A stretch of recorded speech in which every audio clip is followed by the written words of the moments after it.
All right.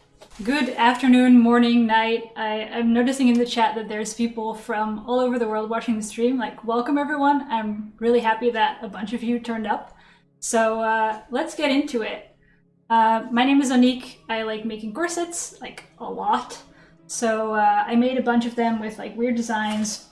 I'm sure that you might have seen the intro. I've just got a couple of my corsets on some pillows. With these like slanted designs, as well as I've got this, what I call the insect wing design. So I'm gonna do a workshop on how exactly to end up with a pattern like that. First things first, some like housekeeping messages, I suppose, is that it's really hot here right now. So I've moved my whole setup downstairs, which is why you can see my kitchen in the background. It also means that my camera setup is like cardboard boxes and duct tape right now. So if anything falls over, I apologize, please bear with me. So let's get into it. I did a prep video saying that if you want to follow along like in real time, you can show up with a mock-up and some like paper and pencils and stuff. So what I'm going to be doing is just taking this mock-up, this muslin that I've made, and turning it into a design. I think it's going to be fire. Sounded like a cool sort of concept. If you want to follow along, you can do that. Or you could just use like a paper mock-up. It would be nice if you could get it up on a mannequin so it's a bit easier to deal with, but in theory you could do it flat on a table. It is going to be about 2.5 hours, which I know is kind of long, but I just wanted to show the whole process like in real time. It is true that once I've gotten into the details of how to sort of cut the whole thing apart, the general principles will be the same and you don't have to finish watching me do the whole thing. So hopefully I've estimated the time about right. If 2.5 hours is like, oh my god, no, then there's also a blog post that I've put in the description that's about how I made the slanted design that I just showed you. So you can just read that and get a general impression of what the method is like. Yeah, I do have a crazy amount of people today. So let's get into it. So what I'm going to be doing first is drawing a design on the corset mock-up itself. So I'm just going to basically take a marker and just doodle on it. There are some pieces of advice on how to doodle or not doodle on it, which I'm going to get into. Then I'm going to just cut the whole thing apart, and then we're going to trace those pieces, paying attention to making sure that everything still adds up to a well-fitting corset. And then fixing like some final things, and then you should have your final corset pattern. So let's get into it. So before you start, there are some things that you want to mark on your mock-up to make sure that once you assemble the final corset, everything still lines up. So yeah, I'm getting some questions whether the stream will be up as a video. Yes, it will be up as a video. It will be there forever and ever until like YouTube servers delete it in, I don't know, 100 years time. So you want to make sure that the grain lines are clear. And to do that, you can either mark the grain lines from your pattern onto the fabric.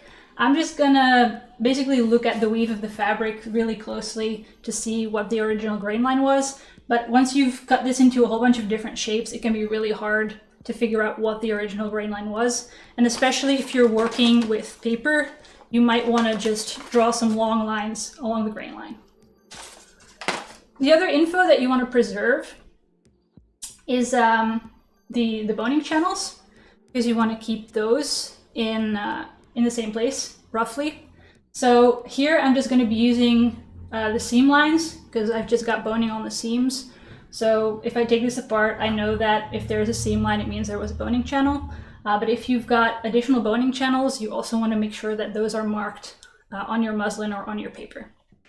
And any other info that you might need, like maybe you've got a closure with some eyelets at the top, or whatever else you might need, make sure that it's marked on your muslin, right?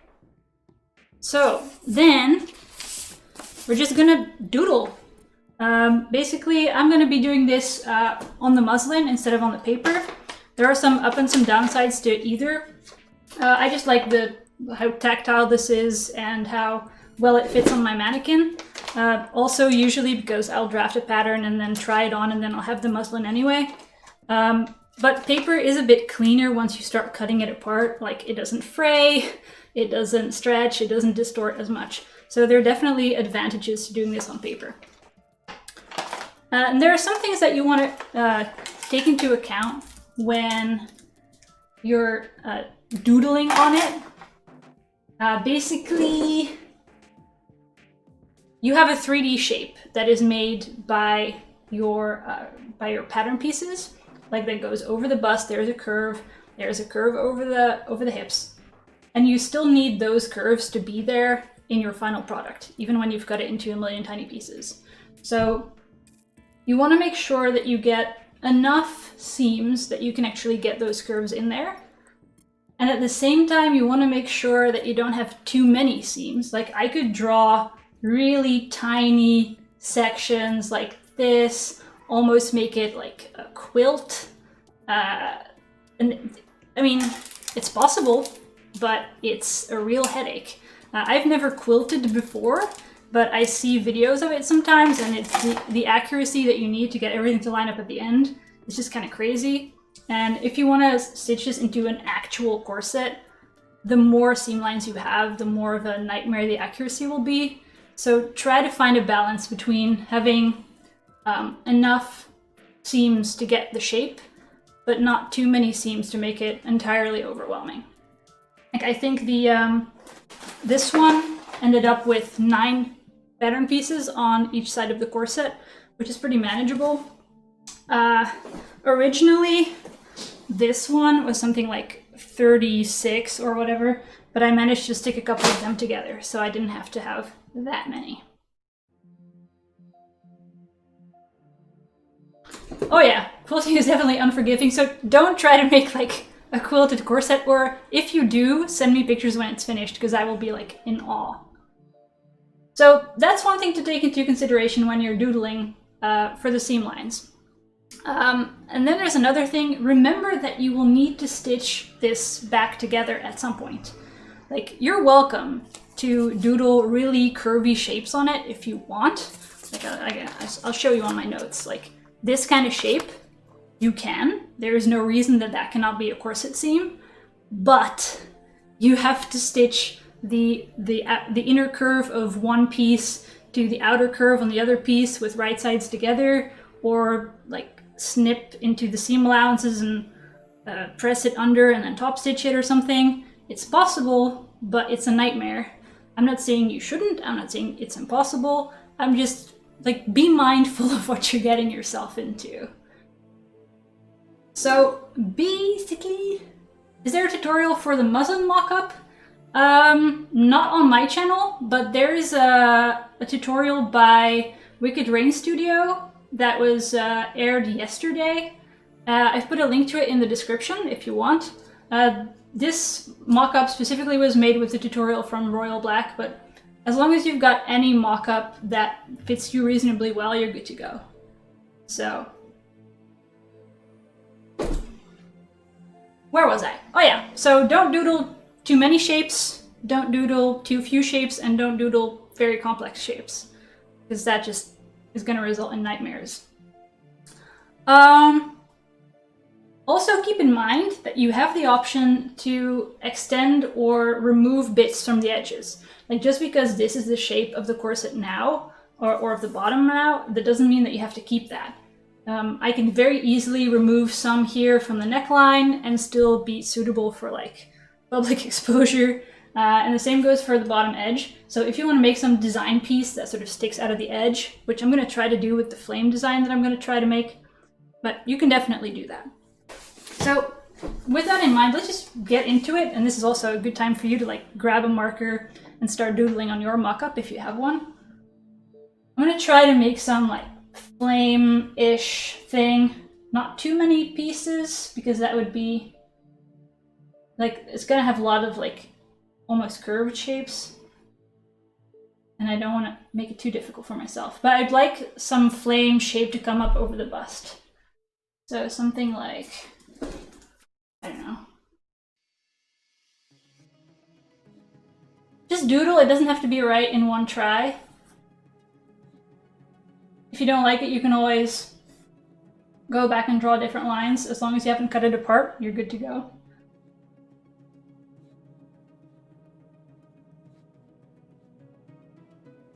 And if you've drawn a lot of different things with the same marker, you can just grab different colors, and as long as you remember which color you used last, you can just draw infinite designs with one mock-up.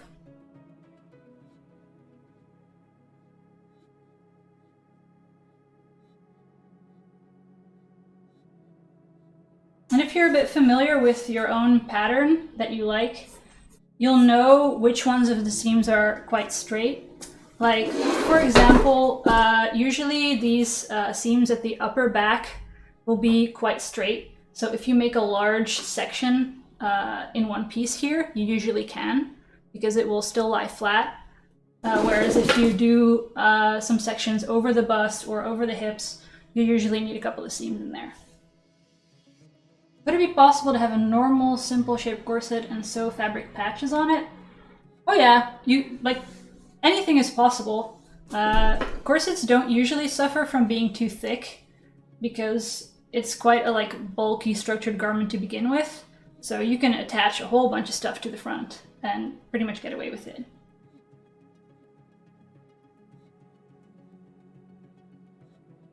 So I've got this one flame shape here, and you'll notice that one of the edges of the flame goes right over the bust, which is how I'm hoping to preserve some of the shape there. I noticed that the camera is being sort of... That's better. So I've got the one of the edges of the flame going right over the bust to create a seam there that will help me preserve the shape. Let's see what else I can do. I know I can't have all of them, if all the flames are pointy shapes and they're all going towards the top, I either have to go really high to cover my boob, or I have to accept that there's going to be some space here that's maybe going to be just a black background or something.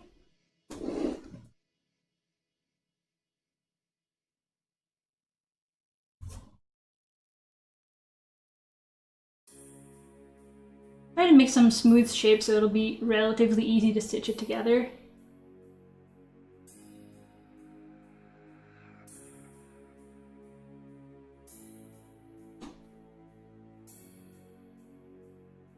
Seems nice. What am I going to do here in the front? Oh, one more thing. You can obviously do just one side and mirror it for the other side and have a symmetrical corset. It's sort of the same thing that I did over here. I just drew one side and then copied it for the other. Or you can have your design running across both halves, and then you'll end up with something asymmetrical like this. You can do really cool stuff with that. It's just sort of twice the work. Beginner question. I know you have the main pattern, shells are for boning. How many layers do you have on a corset?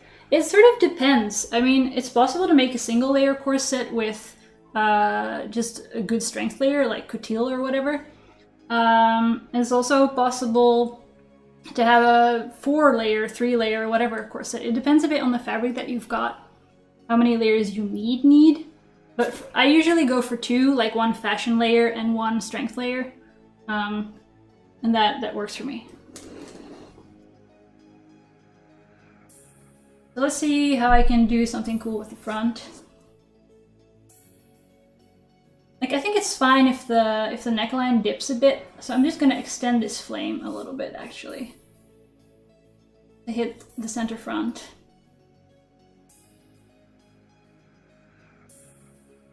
I'm gonna disregard this line, so I'm just gonna put a cross through it to tell my future self that that's not the one.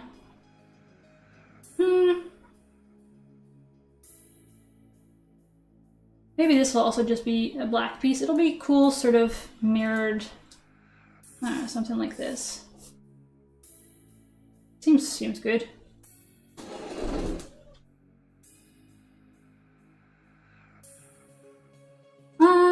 Now let's see. I think it would be cool cool if there was sort of a V shape over the hips. And it's also, like I said, you need to preserve the shape by preserving some of the seams, but it's perfectly fine to sort of split a seam into two that are more or less equidistant from it, as long as you're not going too far away from it. Like, obviously here you have the seam running right across the tip of the bust, and if you move it to two seams that are over here, you're not gonna get the same shape. But you can definitely split it into two that are roughly like this, and you will still get a decent bust shape. You know, the same way that you've got like 5-panel or 6-panel corset patterns. They have different number of seams, but they just move around a bit where all the space goes. So let's try to get sort of, I'm trying to get a kind of, you know, that flame design where you've got like the white or the yellow in the middle and then sort of red around it, or the other way around? No, I think that's right. So let's try to make that sort of, this is going to be one of those potentially nightmarish round shapes, but at least it'll teach us something once we get to the cutting apart stage.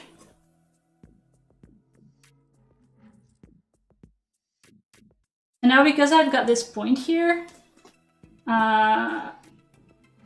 I'm kind of tempted to make a seam here just to ease that a little bit. And if you plan on working with different colored sections, which honestly is kind of the point of doing all this, it's totally fine to put a seam in the middle of something that you want to be one solid color and just make two out of the same color, just to ease the fit a little bit. It won't show that much on the design, but it'll make your life so much easier. So let's see if we can make this flame sort of like that. I don't want to... Okay, so here's my armhole, or my armpit, I guess. I don't want to have a pointy thing poking at me over there, so maybe I'll leave it a bit wide at the top.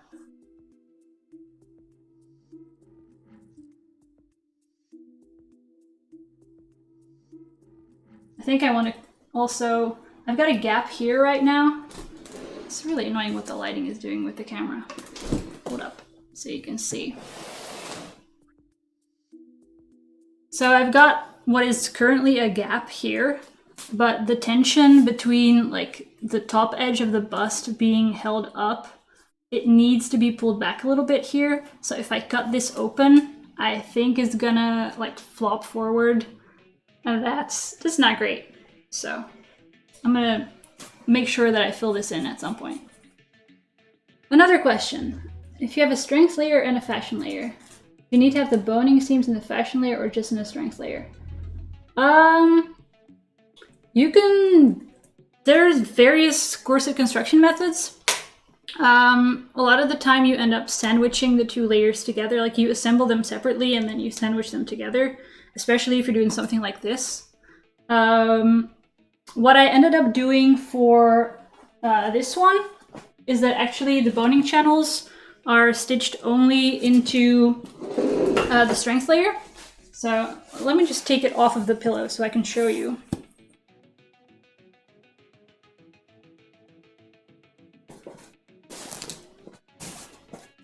Let's see.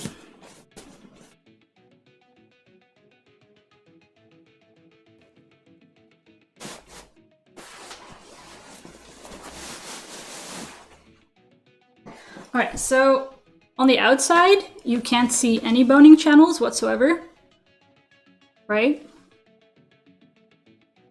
And they are all on the inside, but they are in between the strength layer and the fashion layer. So I've got, whoops, let's get this. This some corset abuse going on here.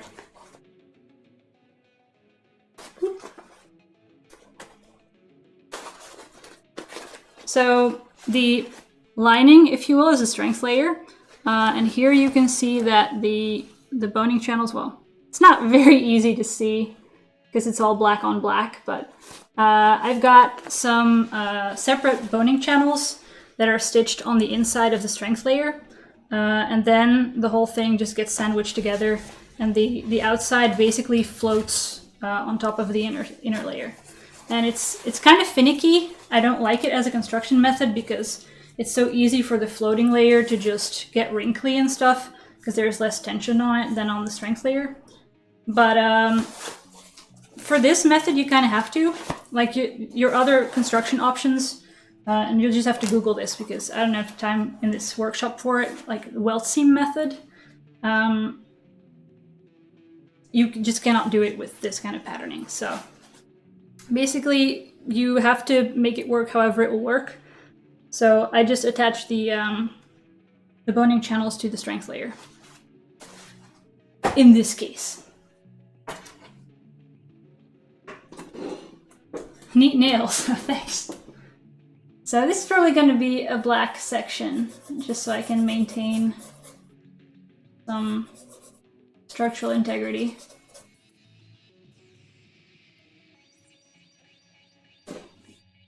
And then it's spelled welt seam method. Let me just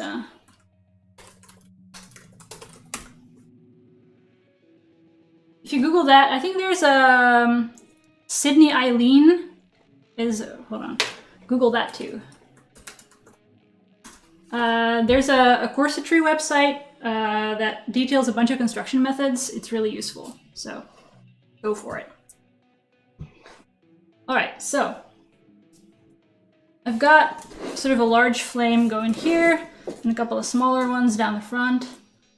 I think I'm gonna do a small flamey thing that's maybe gonna come out of the top. It's fine if you want to go past the edge of the corset as well. You don't have to be limited by the edge that you've currently got. You can just pin some paper or some muslin or whatever behind there. Let me just, I don't know. I'll just take some of my note paper and plonk it back there. Get some tape.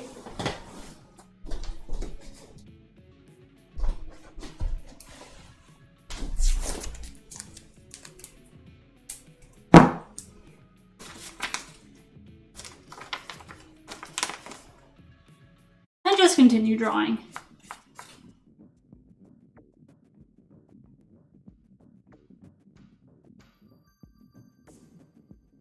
Now, a really pointy tip like this is going to be hell to do binding on, so maybe that's a bit excessive.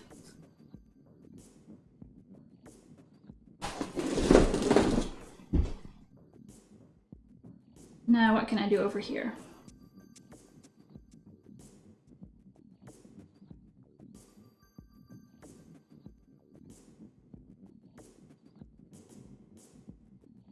It's really interesting watching someone do this. I mean, that's the point of why it's a stream. You could make this into a tutorial, but it would take me longer than 2.5 hours, probably. And you just sort of miss some of the stuff that you realize while you're doing it. So.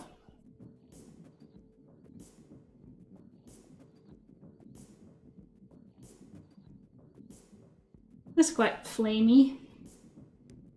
And then maybe one more weird curve.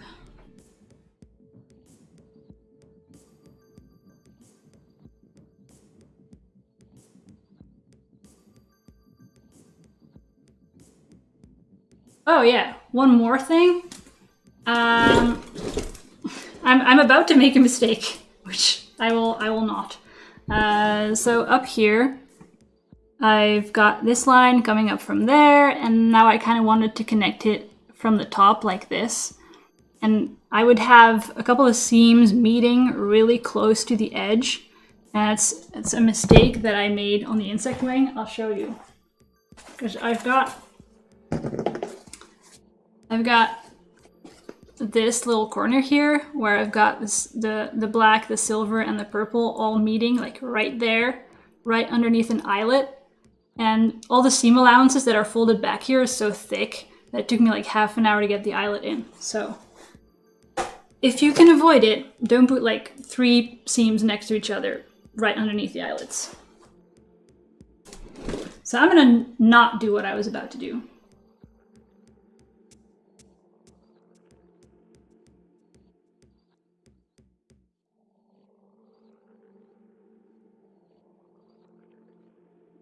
and more sort of run it towards the side or something. I think that's reasonable. Oh, what kind of boning do you use? Steel usually. I am currently mostly on 7mm spiral steels. I can pull some of them out pretty soon. But then I put straight steels in the center front and in the center back. So here I've got these white straight steels, and everything else is spirals. I've also got a couple of 5mm in there because I had them left over for the mock-up, but usually I'm on 7mm these days. And you can just buy them online and like get tips and cut it to length. I just order it in rolls and cut whatever I need. It's much easier than ordering stuff every time and then changing your mind and having it be a little bit too short or a little bit too long. So I think I'm pretty much done with the design. If anyone's still sort of working along and wants to finish it, I'm gonna need to move my camera setup anyway to get it on the table so I can show you what I'm doing as I'm cutting it apart. So if you want to take 5 to go to the bathroom or finish your design or get a drink or something like that, go for it. I'm gonna just move my camera and like tape it to a beam so I can show you what I'm doing on the table. Also, if you have any questions, that would be, I guess, a good time.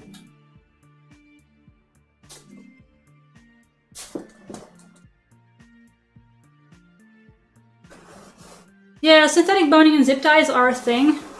I don't like I don't like them for curvy channels.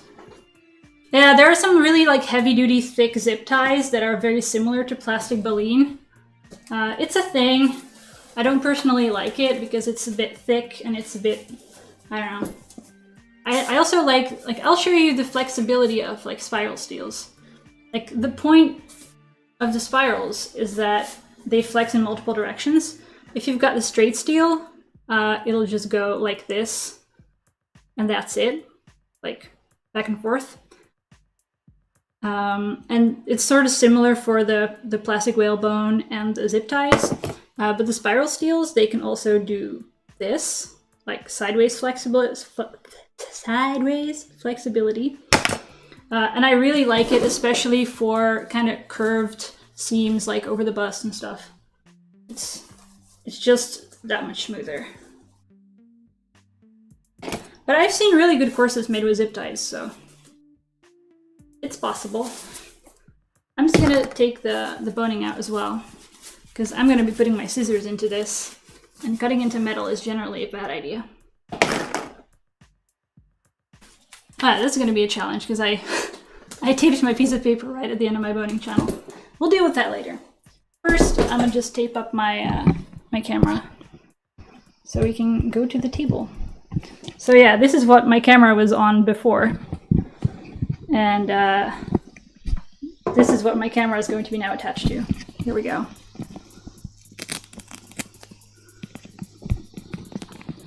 This is how they do it in Hollywood.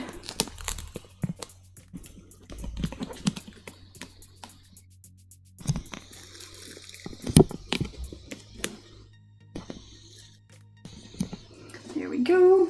Let's get this wire out of the way.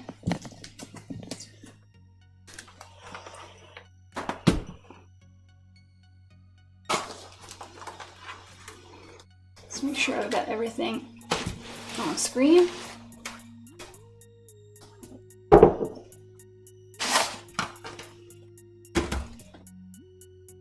What tools do I use for cutting the steel bones? I've got some really heavy-duty pliers.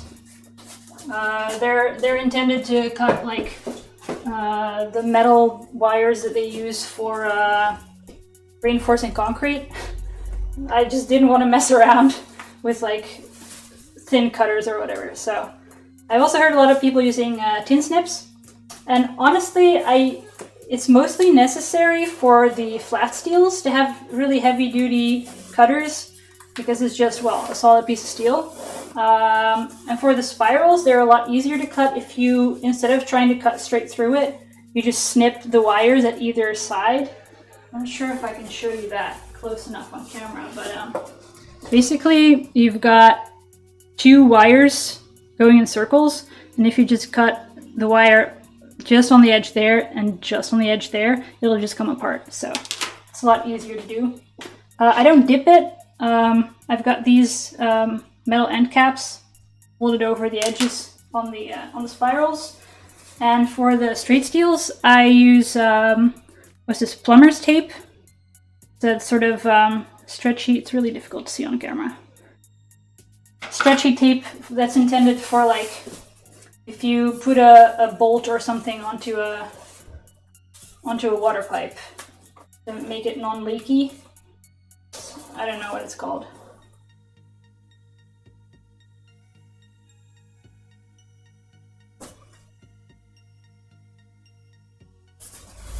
So I'm just taking the corset off the mannequin at the moment. I will be with you in a second.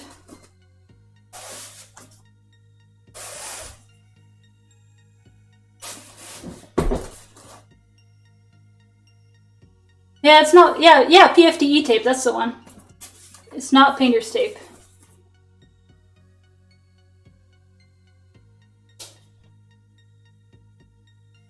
I've also used the plastic dip stuff. Oh yeah, Teflon tape, that's the one.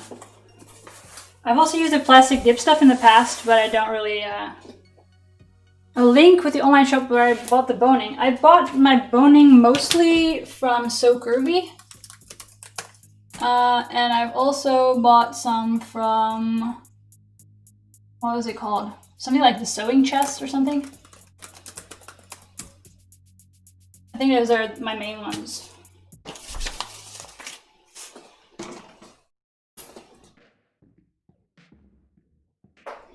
And those are, I guess, European ones. I know that for corsetry supplies in the US, you've got like Richard the Thread, and what's the corsetmaking.com, I guess, is an option. I don't know. There are tons of resources out there for people looking to start doing this. All right.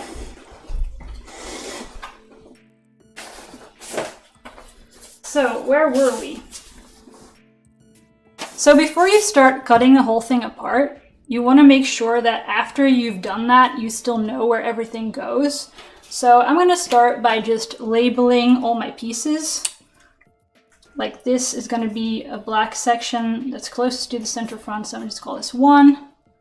This is going to be 2, 3, 4, 5, 6, 7, 8. This is a lot of pieces, actually. I got a little bit carried away, maybe. We'll see how bad it is. 10, 11, 12, and 13. And then I also usually mark just some parts where they connect. I'll just make a small little line right across the seam, just so that when I put the pattern pieces next to each other, I still remember like what goes where. And you can put like 1 line for this seam line, and I will put 2 for this one, and just the ones that seem a bit annoying to line up. Just make some marks on it. Sometimes when I think I'm really gonna get confused, I also write the piece that it connects to. Like for example, here I've got 5 next to 8, and I will write a tiny 8 next to here and a tiny 5 next to there, so I know which piece should go where.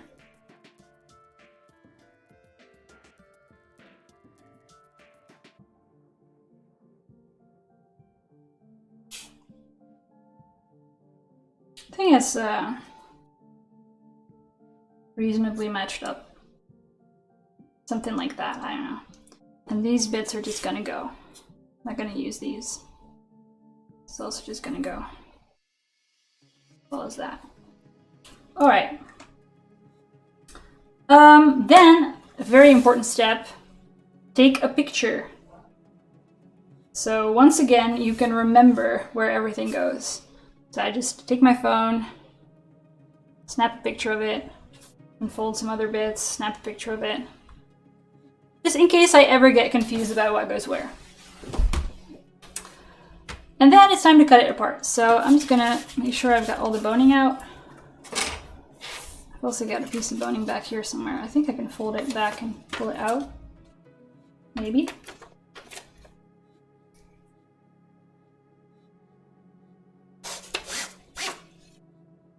Yeah, taking a picture. Yep. It's been very useful for me. So let's then take the fancy scissors and start cutting. You can also use a seam ripper to take apart the center front. It's, I guess, a little bit cleaner. But I forgot mine upstairs, so I'm just going to cut it.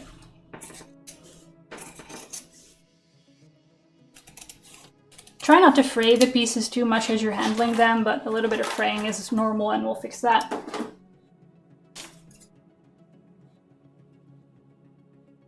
Just cut it along the lines that you've envisioned for your design.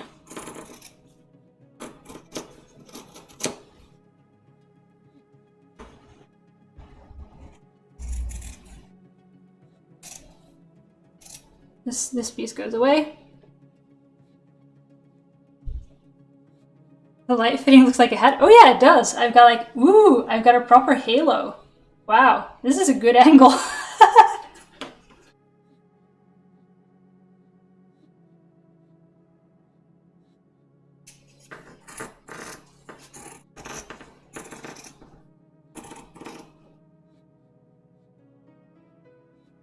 You clenched your butt as you started cutting? Why? This is the fun part. I also noticed that I made a very useful marking on the seam line that I wasn't actually going to use, because I am very smart.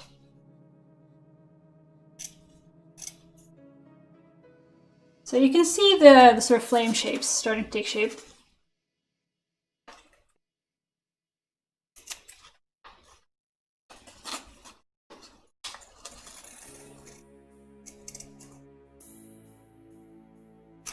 Now let me switch to my regular scissors, because you shall not cut paper with your fabric shears.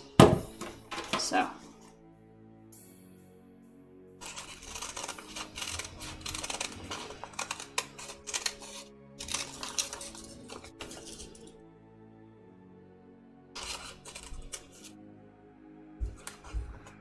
This would end up being the outside layer. This is going to be the outside and the inside layer, honestly. Theoretically, you could use the original pattern to make the lining, but by the time you're done making everything fit together, the seams will have shifted slightly. So I think it would be difficult to match up the original pattern with this exactly. So I'm going to make both the outside and inside from that. Basically make one out of the fancy colored fabrics and make one out of the strength layer, and then sandwich them together.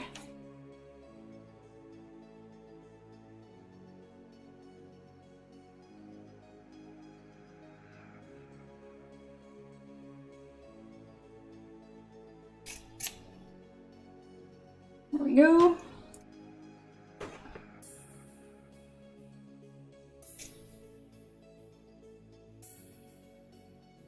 Part of the reason I'm showing you this with a muslin instead of with the paper mock-up is because there is some like wobbling that happens with the fabric that is kind of annoying to deal with, but it's kind of relevant to deal with, so I'll show you.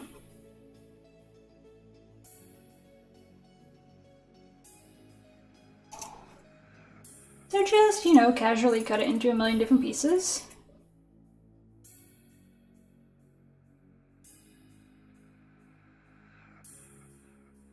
Yeah, there are definitely 11 commandments. Is thou shalt not cut paper with thy fabric shears.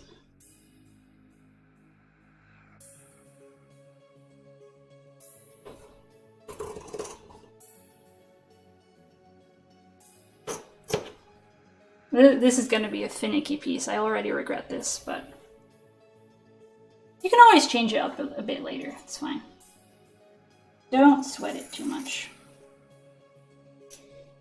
Now you can see this 7 piece is kind of a weird shape, but it fits in with the rest of the design, so I think that's going to pull it together. Not every shape is going to be pretty, because like you've still got to end up with something that fits you as a corset. So, you know, this is like really elegant, and this is like quite cool looking. This is like the kind of sucky piece. But yeah, I'm enthusiastic about the fact that you're enthusiastic about trying it. It's a lot of work, but it's so cool when it's done that it's just worth it. And the freedom you have is crazy.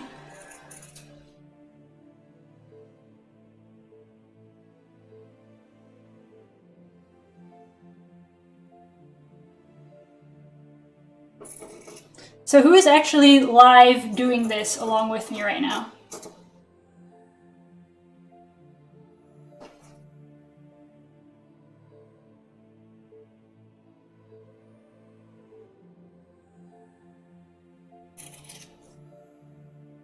Or are most of you just watching me mess with it for later?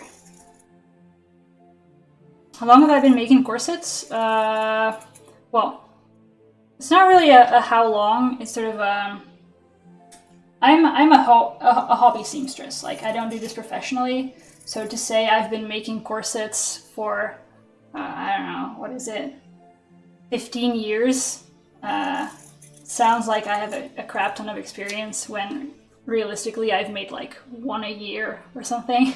So, you know, I've made more than 10 corsets. And I like challenges, so when I come up with a design, I want to make something cool, and that's how I end up doing this nightmare. So I've now cut everything into pieces, and if you're following along, you'll notice that some pieces will not quite lie flat. I have to say it's quite good here. It's partially because I've got just a lot of different pieces, but for example, this number 2 piece, you can see that it's kind of rippling along the length. And the same with this 8, it sort of wants to bulge out. And that's of course because there were seams there that were shaped, that were curved, so they're not gonna lie perfectly flat. So we need to do something about that, because you can't like cut this out of a single piece of fabric. Now, if your curves are a little bit more extreme, it matters more than it matters here on what I've done. So I'm gonna just illustrate the principle with some really extreme pieces of paper. Basically, if you've got something like this, just tilt that down so you can see what I'm doing. So let's say you have a piece that's shaped like this. And the point of it is the point. It seems kind of like a dumb remark, but the thing that makes this shape what it is this location right here. Because as you can see, I've created this by just making a dart in a piece of paper and just taping it together. So if you open that back up, it'll lie flat. But similarly, if you just cut towards the tip from anywhere else, it will also open up and lie flat. So you need to do something that cuts into or over that tip. And you can do it from just about anywhere, so you can make it also part of the design. But one thing to keep in mind is that, for example, if you've got one like this, where the tip is quite close to one of the edges, if you're going to cut a dart into it from here all the way to there, it's going to open up and lie flat perfectly, but you're going to have a huge gap here to deal with. And maybe you don't want to do that. So instead, you could do your dart right off to the side. It would open up as quite a small dart. Or you could run it something like this, and it would open up over here. And then you can just sort of reduce the same amount of width out of it from the edge. You have to get a little bit creative with it. It's essentially like sort of 3D modeling. Will you be able to notice that curving as well if you make a paper mock-up? It's actually more extreme on the paper mock-up because fabric is kind of floppy, so it will tend to sort of collapse on itself and lie flat, whereas the paper is kind of stiff.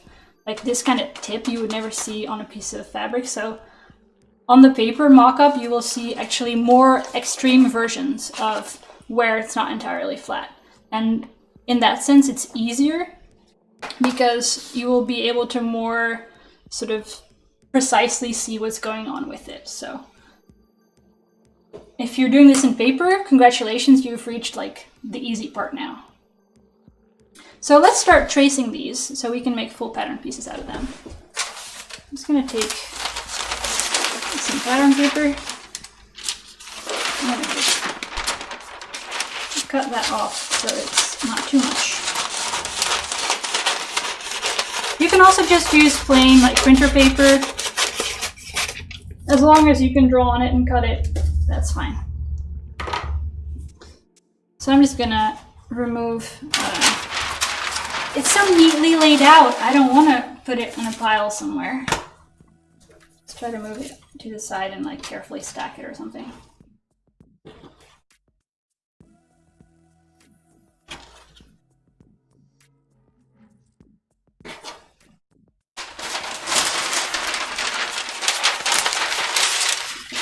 So there are several things you can do with pieces that won't lie flat. Sort of what I was showing you here with the darts. So 3 options. One is just straight up a dart. You will just have a pattern piece that has a dart in it and you sew it shut like you do darts on any other garment. It results in having like a line running across the piece, but it's not necessarily a bad thing. So that's one of your options. The other is essentially 2 darts, or just cutting the whole thing in half. Like for example, if I were to continue this line and just go over the top and off the other edge, it makes a very nice, smooth, clean line. And if you cut it apart with your correct scissors, it turns out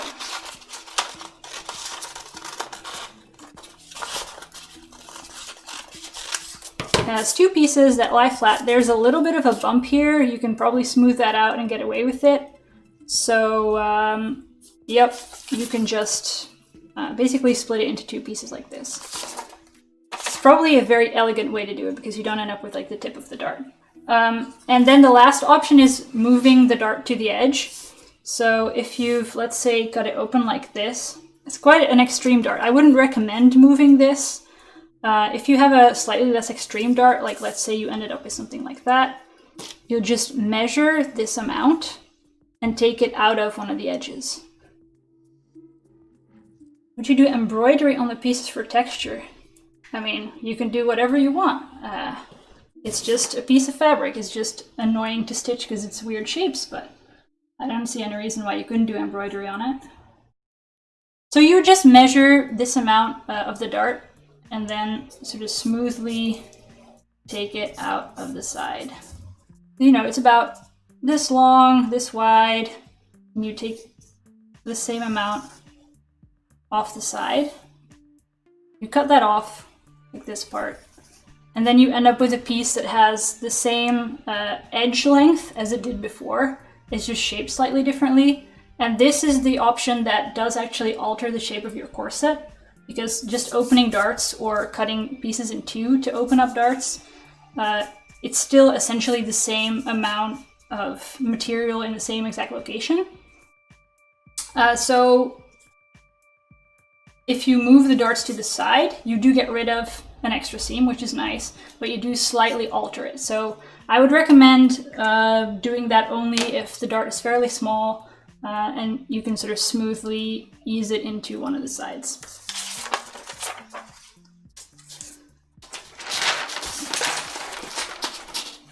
So let's get tracing. Take a couple of pieces.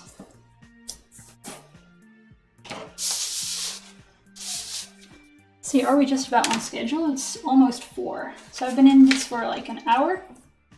This is actually not bad. Not a bad score.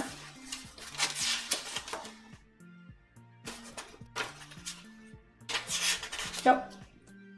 So this is where you just take your pencil and potentially your eraser in case you need to fix anything. I'm going to be doing this with a black marker so you can more easily see what I'm doing, or a black pen. But I would recommend doing this with a pencil because you can erase things.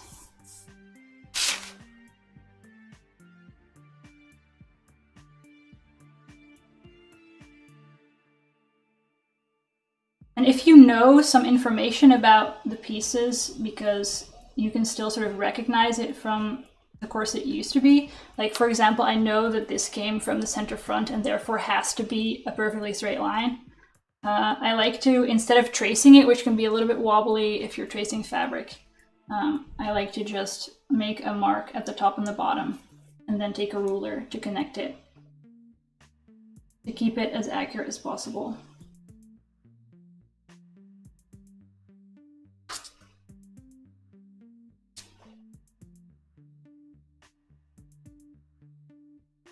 And this is also the time to remember to transfer any markings that you've made for like your seams where they connect, or your grain lines, your boning channels, anything that you've got. Transfer it to your tracing because you're going to need it. Let's see, I don't have a, oh, I do have a ruler.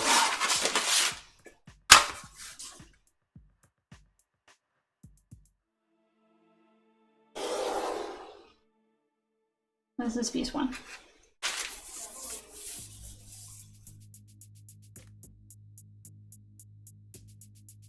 Now this piece is not quite lying flat, so let's see what I can do about this. This part is pretty much straight. I'm fine with pretending that that is perfectly flat. But here we've definitely got some rippling coming from like the waist seam. So let's see what we're gonna do with that. I think I'm gonna cut into it from here and transfer it to the bottom. I think it'll be just a small part. So where it's rippling the most, I just cut into it until I reach the original seam line. And then it will overlap slightly as it flattens out. It's just maybe 1 millimeter or 2 that it's now overlapping now that I've cut into it. This is like cutting vents or cutting little, like snipping into seam allowances to iron it flat. It's the same sort of principle. It will overlap slightly. And I'm just going to add that 2 millimeters to the bottom when I'm tracing it. Is there anything else that bothers me about this piece?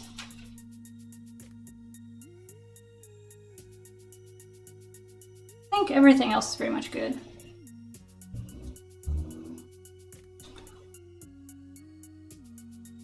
I'd probably embroider on the outer layer as a fashion layer.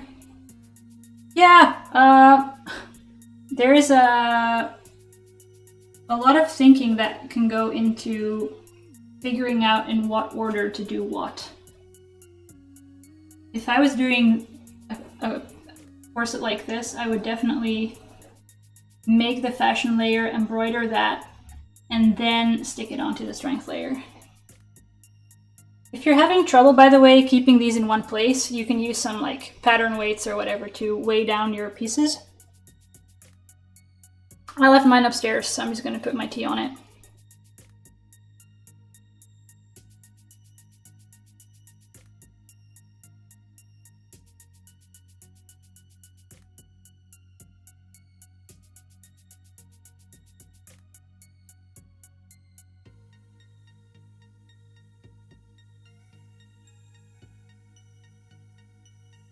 So I've now traced around the bottom, and this is where I think you just barely can't see this on camera.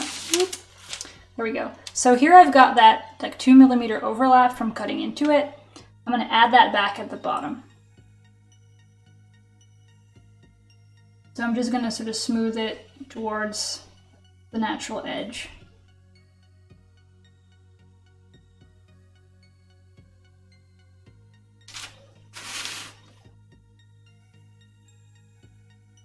Here I've got a mark for where this connects to piece number 3, so I'm also going to copy that.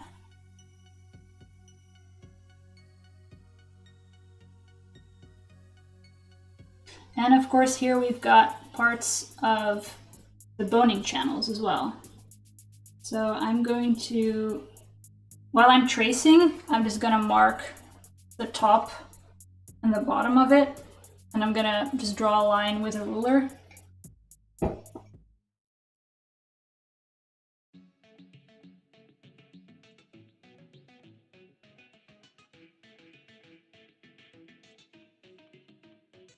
And it's okay if this tracing is a little bit wonky or something. We're gonna smooth that out later.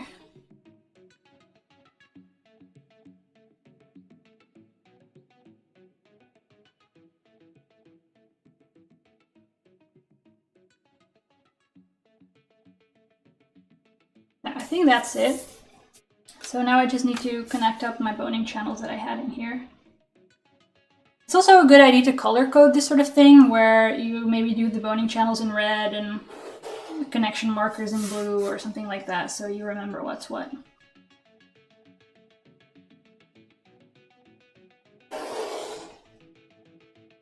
So then this is piece number 2.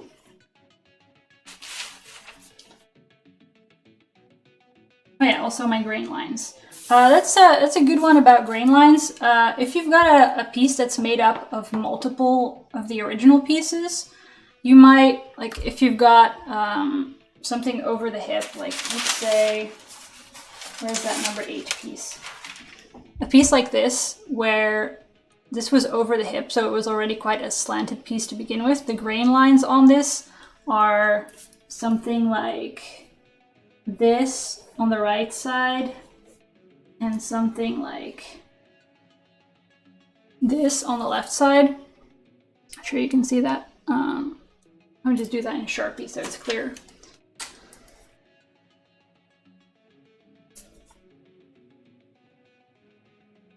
So these 2 black lines are what the original grain lines were on the pattern pieces, and obviously you can't have 2 grain lines on a single piece. So for that, I usually don't sweat it and just go for the average of the 2. The whole point is that going horizontally, you've got pretty much a straight grain, which already you didn't have here because it was like diagonal sections connecting. It doesn't have to be perfect, just go for roughly average. Unless you are really antsy about it and know exactly what you're doing, in which case, please correct me. This is just going to be a tiny piece.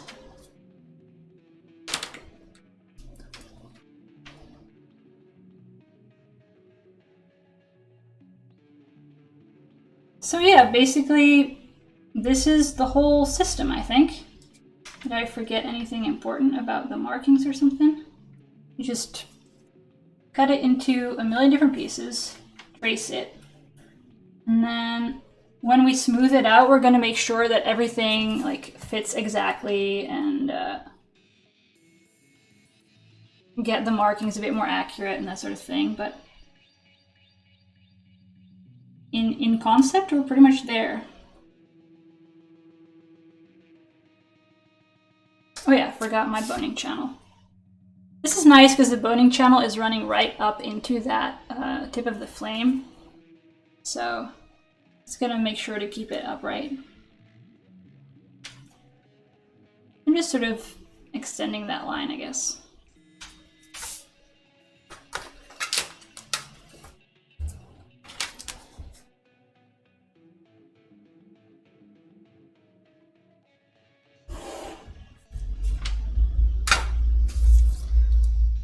So who in the chat is currently working on a corset? Even if it's not one like this, like who's currently making something? I want to hear about your projects.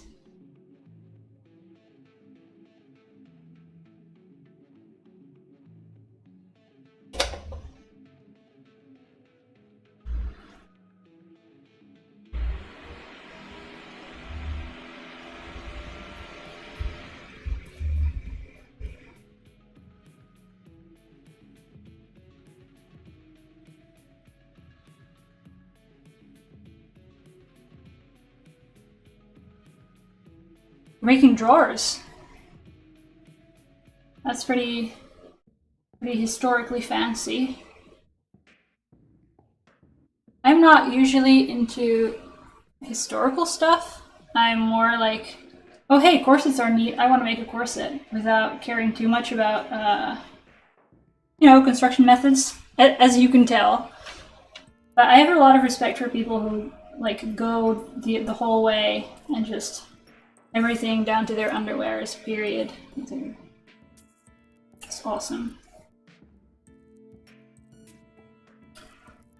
1890s with flossing. Ooh, I've never done flossing, and I kind of want to, but I never really found like the right project for it. A cape. Oh, everyone's doing really cool stuff. Wait, 6 yards seems long for a cape. Is it like a sort of like a train?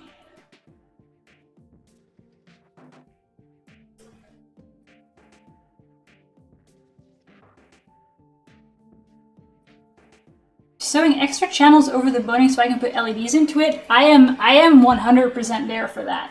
I am a firm believer that a lot of things can be improved by putting LEDs on it. Like, as you can, wait, like the part I didn't show you when I showed you like the slanted corset. Hold up.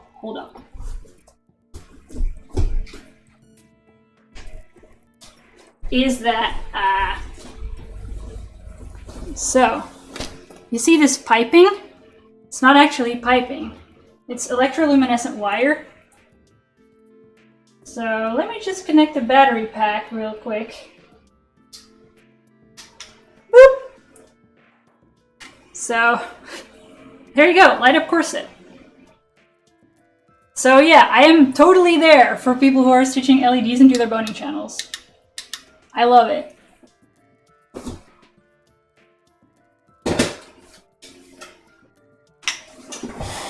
I thought I also saw someone talk about... Do I have an Instagram? I have an Instagram. I don't post much on it, to be honest. I'm not really the Instagram kind of person, but it's just Anique Creates. Like, the name of my channel, but with an @ in front of it.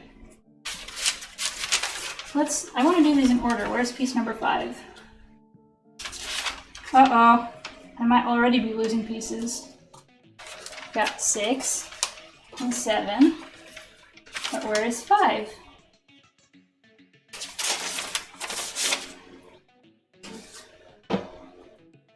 Ah, there we go.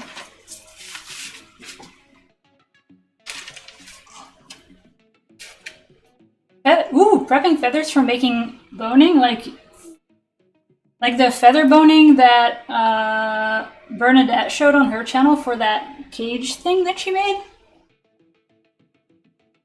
Like you strip a bunch of feathers into strips and then bind them together to make boning? Is that it?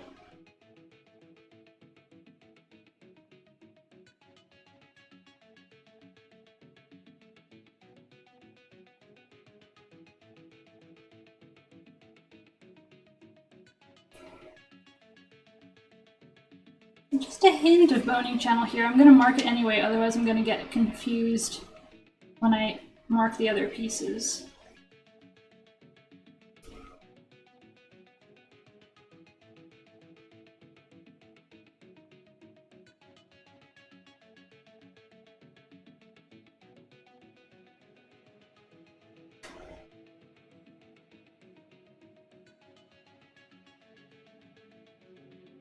"50 ways to ensure looks less intimidating to start corseting again." Oh yeah. There are tons of less intimidating ways to do corseting than making really weird shapes and boning it with feathers. And that's fine too. Like, I've made low-key corsets. There's nothing wrong with that.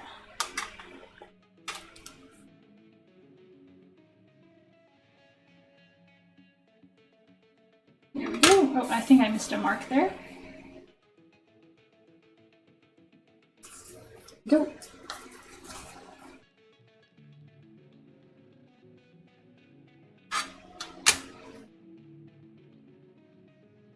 I have to say that I'm kind of forgetting to mark the grain lines here. I'm being kind of lazy about it. Don't do as I do, just do as I say and mark your grain lines. Once I start cutting this out of fabric, I'll probably come back to the original scrap pieces and check for the grain lines there.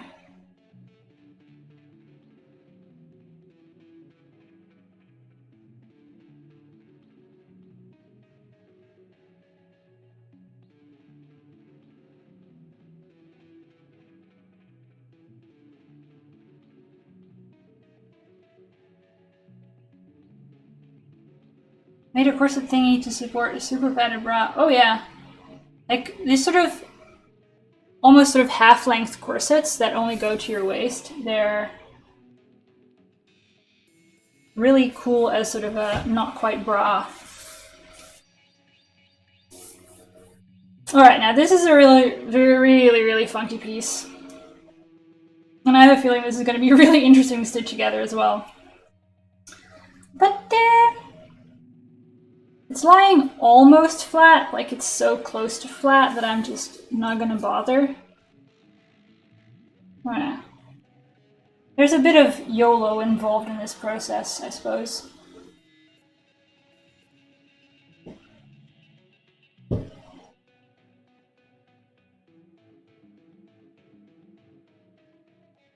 How am I liking the online costume college? It's fucking amazing. I mean, it's amazing. I found out about costume college earlier this year, and I was really interested in going. And then, of course, it got canceled because the plague happened. And now I'm kind of really glad that I don't even have to, like, leave my house to attend. It's kind of... it's sad, but it's also awesome.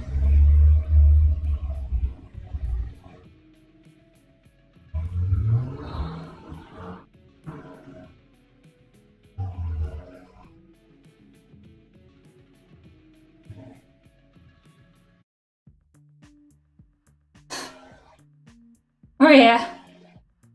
The plague.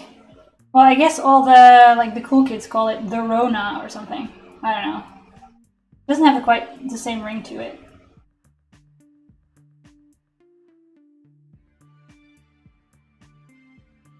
Like, the online aspect of it is really cool from the perspective of I can do this from my own couch.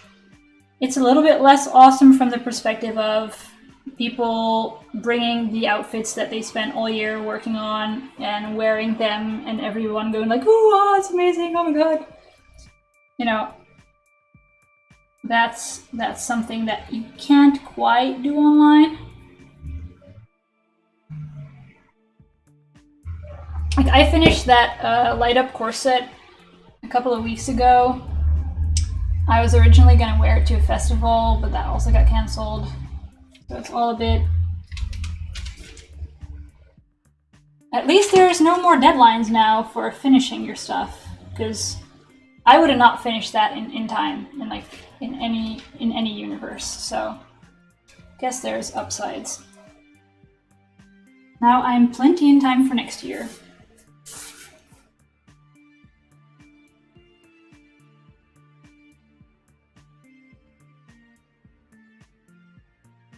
Yeah, airfare and hotel is a legit expense that I don't have to do right now, so that's worth something. I do like traveling though, so I wouldn't have minded. 7? Is there no boning channel on 5? That seems unlikely. Oh yeah, it's this tiny bit. Okay, sure. So here's another one of those pieces that's not quite flat. Let's see how we're gonna deal with that one. I have a feeling that the waist is like right here, which is why it's doing this awkward twisty thing. That's a very slight issue that I'm willing to just sort of smush flat and deal with it. Because if I would cut it similar to the way I cut number 2, I would cut a tiny vent here. It would smush like this. It would be like a millimeter extra to the bottom that no one ever sees. So I'm just gonna just do this and that'll be fine. But here I'm still a little bit worried about the curve. It is a very slight curve. Like, let me just... I'm gonna put it flat on my hand and you can tell me how curvy you think that is. It's like... not quite flat, but very close. So I think I'm gonna cut it along the original seam line, spread it open, and then take away that same amount from the edges.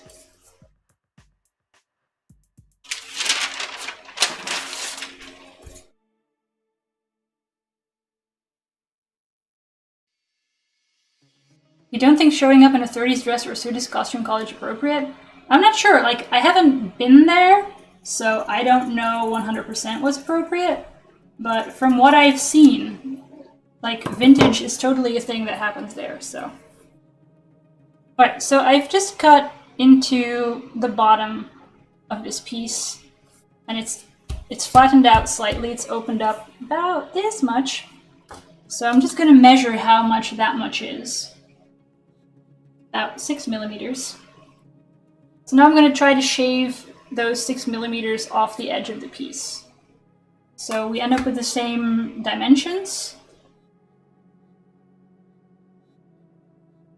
and the same shape, but just redistributed.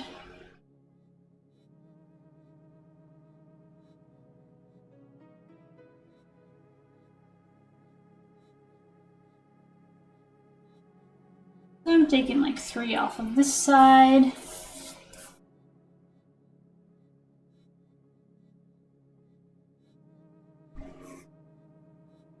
And 3 off of this side.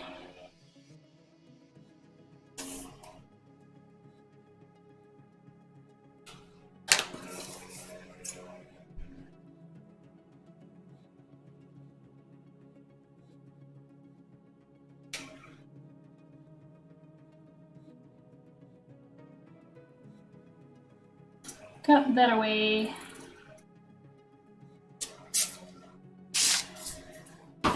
Now I can just like lie flat and trace it. Skipping the dart because I've already compensated for it on the side.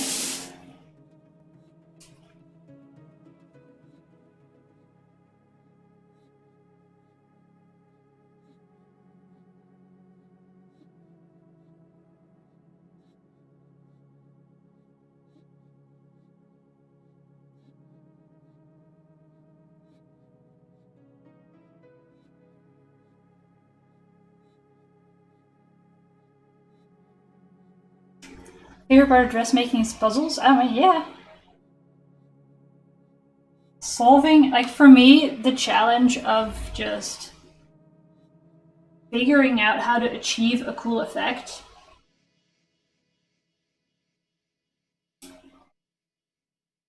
Going like, yeah, I could do that, but then I'd have to attach this to that first because otherwise I can't do X, Y, Z. That's the joy of it for me. Making like prototypes of LED layouts and that sort of stuff.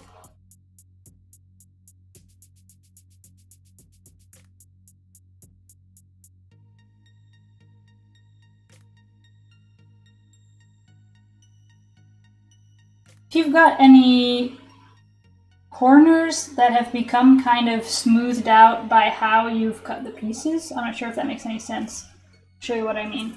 Like this piece has become sort of a water drop shape, and it means that this has become kind of rounded, even though previously this was connected to the rest of the corset and this was the bottom edge. If you've got any corners like that you can pretty clearly see from the piece that you've cut out, but that you might sort of lose in translation after you've traced it, I like to mark those pretty explicitly on the traced pattern, because it really tells you where to stop stitching, so. Ever start the Tetris theme song in your head? I mean, yeah.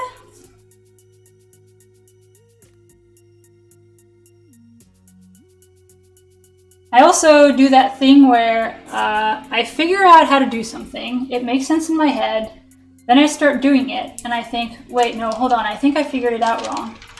And then I rethink the whole thing, end up at the same conclusion of like, yeah, actually it does work. And then I just go through this cycle of knowing that it's possible and forgetting how I figured out how to do it.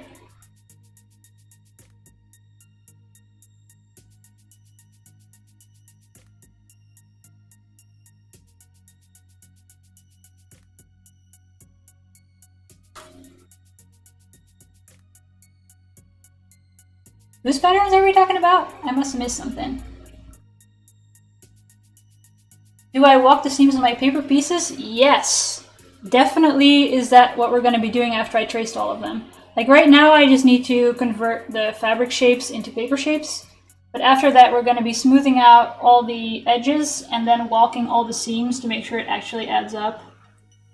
Also adding some additional markings of stuff like on this number 4 piece, you end up getting, it's joined by the 6 from the top and the 5 from the bottom, and I will make like a little mark on it where actually that seam lines up and that sort of stuff. Definitely walk all the seams when you're done tracing.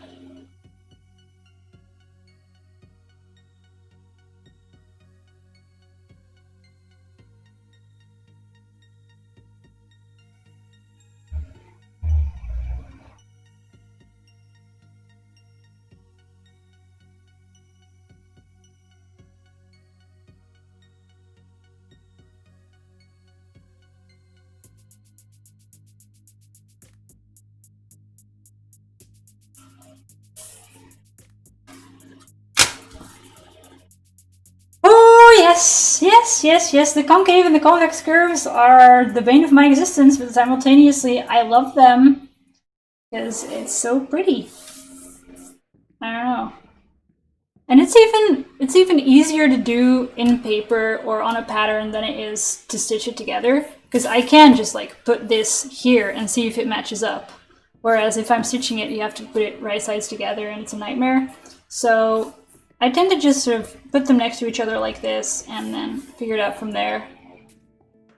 And that usually fits really well because it was literally cut apart that way, except for the little parts that you have to flatten out and adjust a little bit. So it usually fits pretty well. This was number 9. I've got a couple of pieces to go, but I have a feeling that this is getting a little monotonous, so maybe I'll just leave these pieces for later and start doing the cutting and walking the seams. I think I'm actually well on schedule, so let's get to it.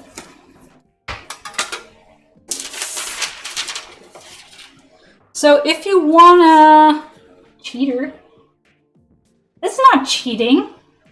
That's just making sure that it's all the same length.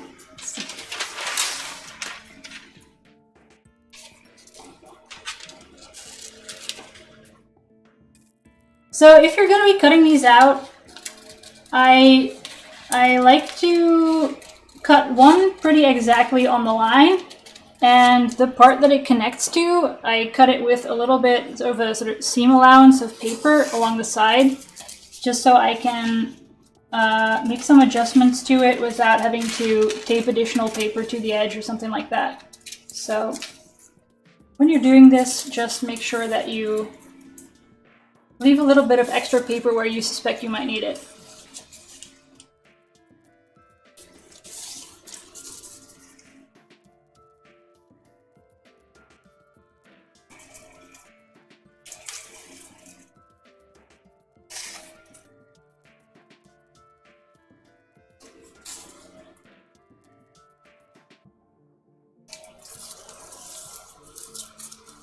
There's no cheating, it's just, if it works, it works. So this number 1 piece should fit exactly in here somewhere. And you can see that it doesn't quite line up, at least I thought you might be able to see that, but it's really difficult. Can I get the camera down a little bit further? The magic of duct tape is now transporting my camera. It's not much better, is it?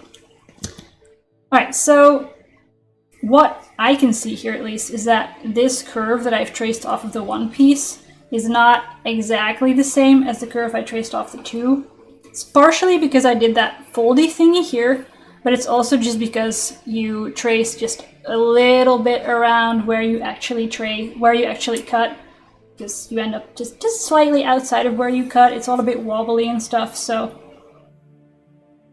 I'm gonna just line up this straight edge that's part of the center front line and this edge that's part of the center front line and just sort of trace around that and call that the official line, because you know that that's how it was fitting originally. Don't do that too much, because if you do that across a piece that actually had a seam in it originally, All that stuff about moving where the seam is and retaining the same shape goes out the window. But here I know that this should connect in a flat way because that's how it was on the original. So anything that doesn't match up here is on me.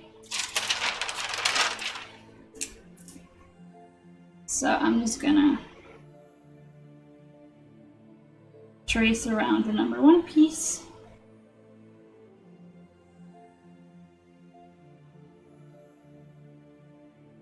Oops.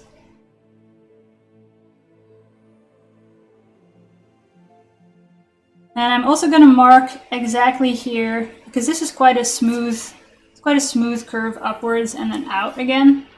And it's very difficult to see exactly where the one should stop. So I'm also just going to mark that.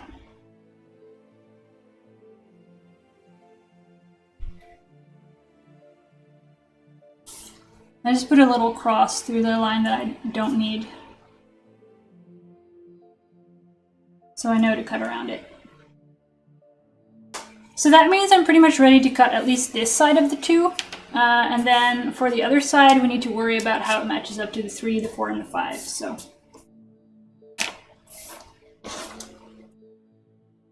I think because this is like the larger piece and it's easier to draw into it, I'm going to cut these 3 and then lay them up against this one. Oh yeah, it's going to be up pretty much indefinitely.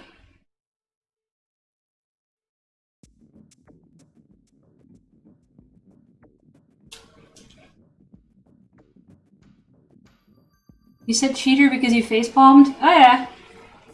It's really simple when everything is supposed to match up flat. But yeah, those are the kind of brain farts that I would make, so you know, I'm with you there.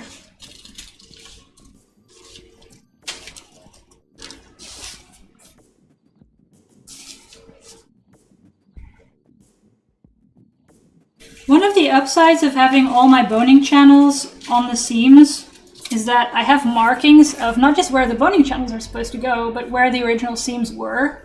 So I can sort of tell where I can afford to sort of fudge it and where I need to make sure that the shapes that I'm fudging with aren't actually responsible for any of the fit.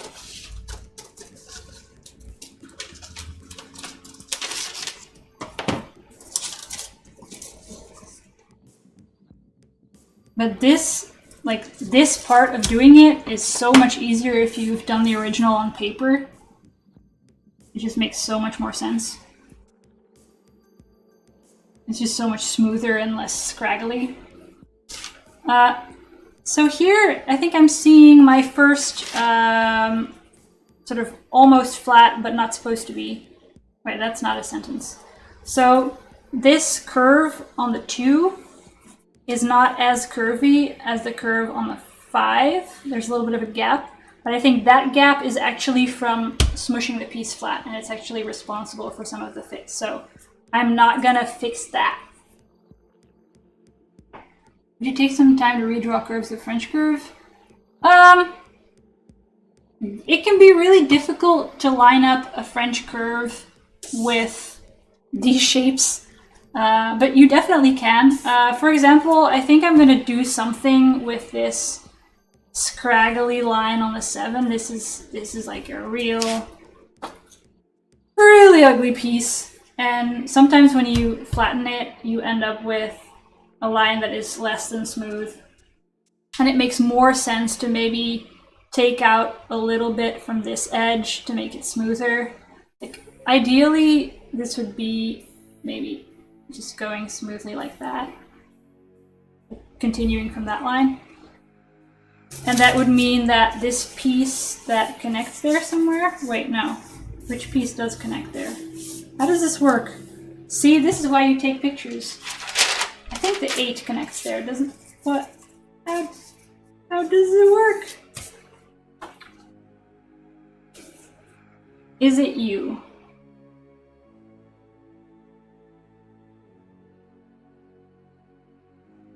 Was it this piece? Oh yeah, I think it's this piece. Ha! Found it! So, here it might actually benefit from some flattening out, because this is quite a subtle curve. This looks quite straight, but this looks really bumpy. So you could just nudge this out a little bit and take a little bit off of that to smooth it out. That's definitely legit, but if you do it too much, you lose some of the design that you drew, so it's sort of at your discretion.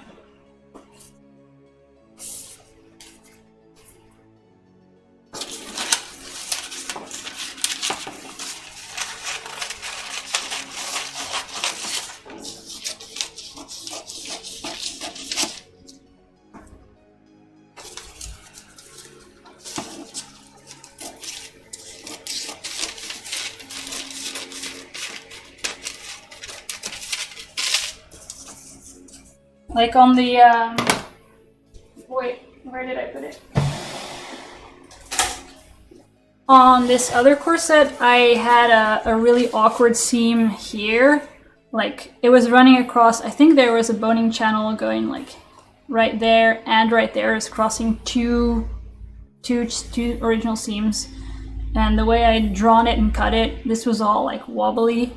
So I just smoothed it out after I realized what I'd done. And it is fine.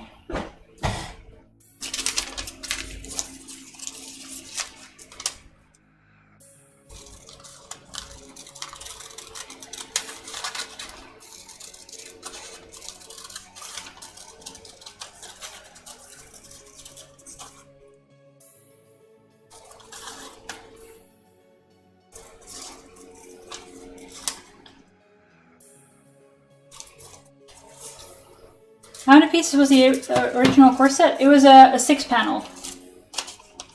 So 6 panels on each side. And now I'm ending up with like 12 or something. And this is honestly on the high end of the number of pieces I want to end up with. Because it gets really, really fiddly really fast.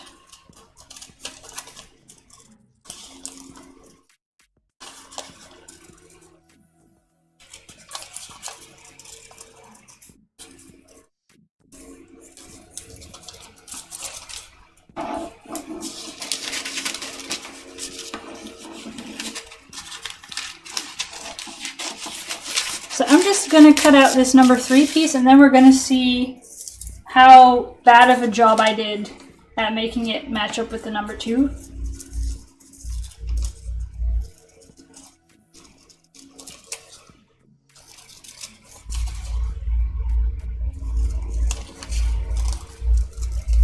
Oh, and if you want to add a little bit, feel free to tape some additional paper wherever you need it. I like to use painter's tape to tape together pattern pieces because it can be ironed. I'm one of those nerds who is like, the pattern is kind of wrinkly. I cannot possibly cut accurately with this and then iron it. So if you're like that, that's painter's tape is your friend.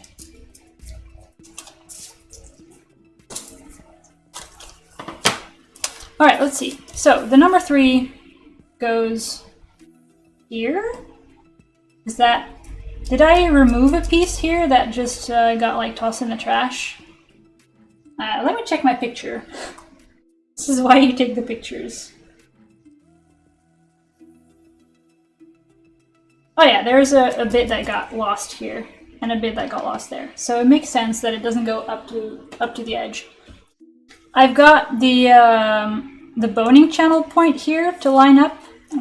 Yeah, you can see that. So here's the full boning channel, and then it gets sort of wiggly. So it's not perfect here because there was originally a seam here and it's gotten flattened out. So now you have to walk the seams. I'm gonna start by lining up the boning channel exactly. Oh, you can use a blue painter's tape, I think. I use the white one because it's a cheaper one, but I don't know. So first I'm going to walk it up and see where it ends up exactly. So for the people watching who are like, what the hell is walking a seam? It's when you match up the bits that need to be stitched together by like rotating it along each other's side to make sure it's the same length even if it's not the same shape. So I'm just gonna wiggle this up and also smooth out this line a little bit so it's closer to what it needs to be stitched to. And then I'm gonna mark here where the edge of this number 3 piece meets this number 2 piece. Just so I know when I'm stitching it together, I can look at those markings and start my piece there. Then I'm going to walk it down.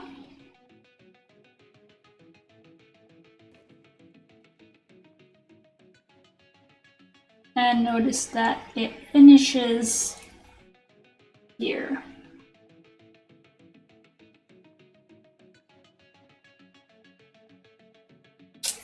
I don't know, I think maybe the glue in some of the painter's tape is not great with heat, but honestly, I've never had issues with it. Why is this black mark? Oh, that's the black marking I just made.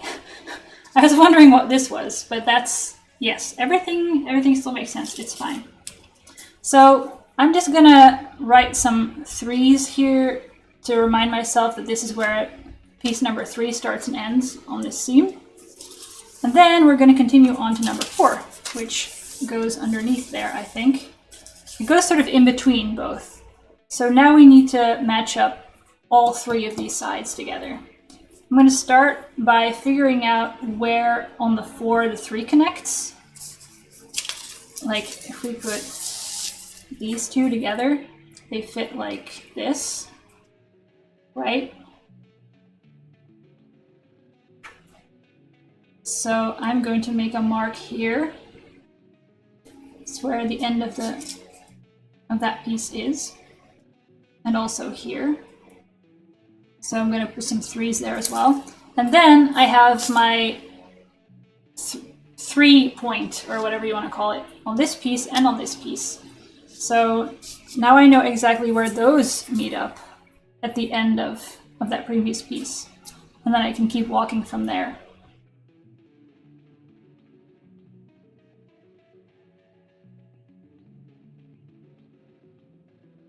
And now I'm noticing that the markings that I made originally, see here I've got this black mark and this other black mark. Those were the original Sharpie lines that I did on my fabric. And obviously they don't line up anymore. You don't know exactly where that inaccuracy happened, but I'm just gonna disregard these and just put some new markings in.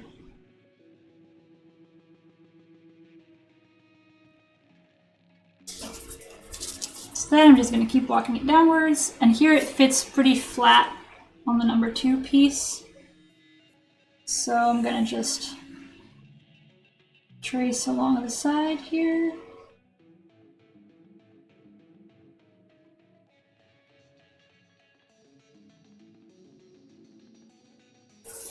Wow, that looks worse than it did before. Alright, I'm gonna get a different color, so I can actually tell what I'm doing.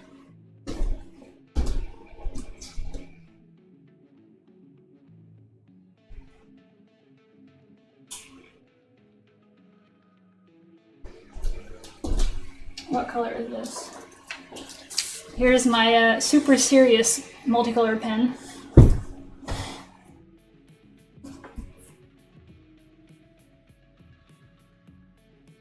I mean, the markings that I've, like, if markings don't match, there is a reason why they don't. And if it's a commercial pattern you've bought and they've done all the math and it should match, then probably you've screwed something up. But honestly, between having these floppy bits of cotton and tracing around it, that just flattening it out introduces inaccuracies. Tracing around it introduces inaccuracies. Then lining it up now introduces inaccuracies. So it's not a huge surprise that this is not exactly the same. And now I'm just making the markings that are going to be the truth from now on. And you just move on with that.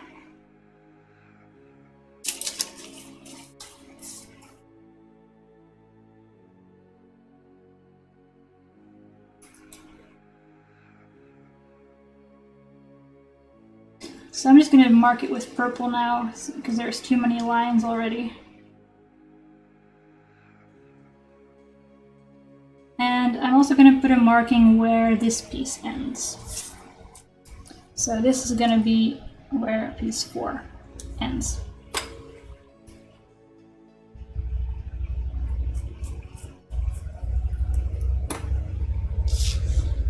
And then there's just piece number 5 left. How does that line up again? It goes here. Oh yeah! Wait, something is wrong, isn't it? Because with my piece number 4, I've made it almost all the way to... Oh no, actually it's fine. I thought I'd made it all the way to connect these two boning channel pieces, but actually there is a gap here, and that is actually where this is supposed to fit in. So I think we're still good.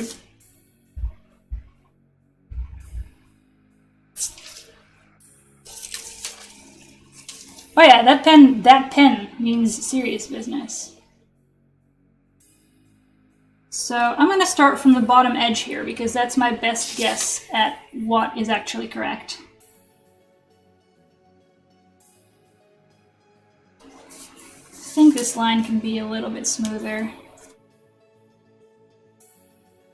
Something like that.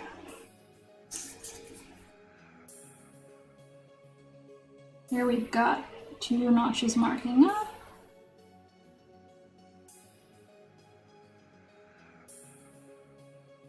Ah, it matches up exactly, actually. I love it. I love it, I love it.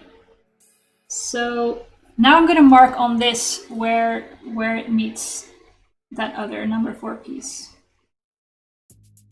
So I'm making markings where like the tips of the pieces come together, or like seam lines on adjoining pieces hit another piece. And then the occasional additional mark just to make sure that everything is still lined up. So this adds up now, and now I'm going to cut out sort of the final version of piece number 2.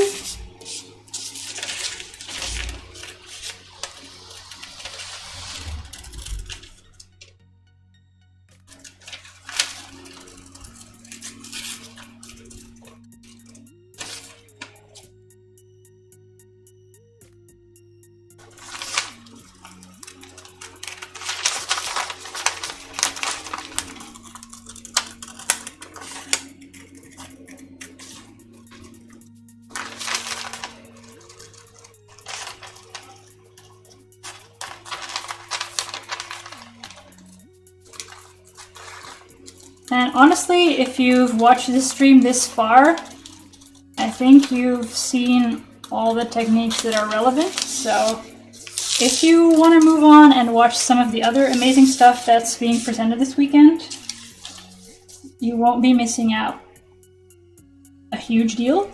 But of course, you're welcome to like stick around and watch me get confused over pieces that do or don't match up. And chat about all the amazing stuff you're making, so whatever you want.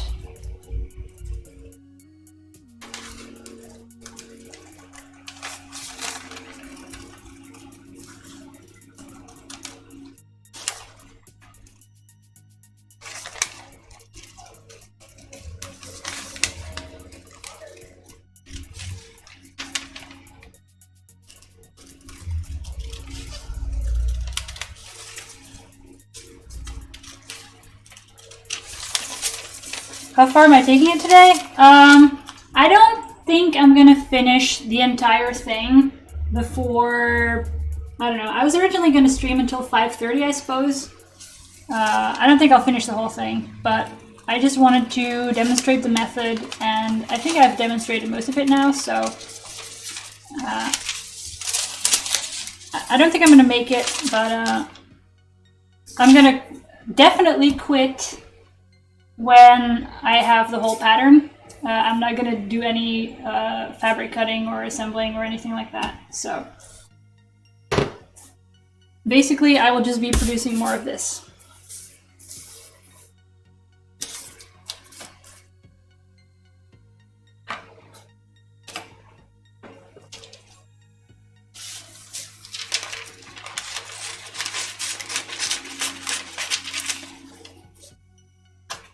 You're all very welcome.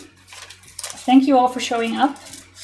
I didn't really know what to expect because I'm not, I'm pretty new to the whole YouTube thing. I've barely made anything. So for all of you to show up and have a look at my, my project is really great. And to hear about all the stuff you're making. So if you want to continue to hang out or ask any questions or chat about other amazing stuff I should definitely check out, I'd love to hear about it.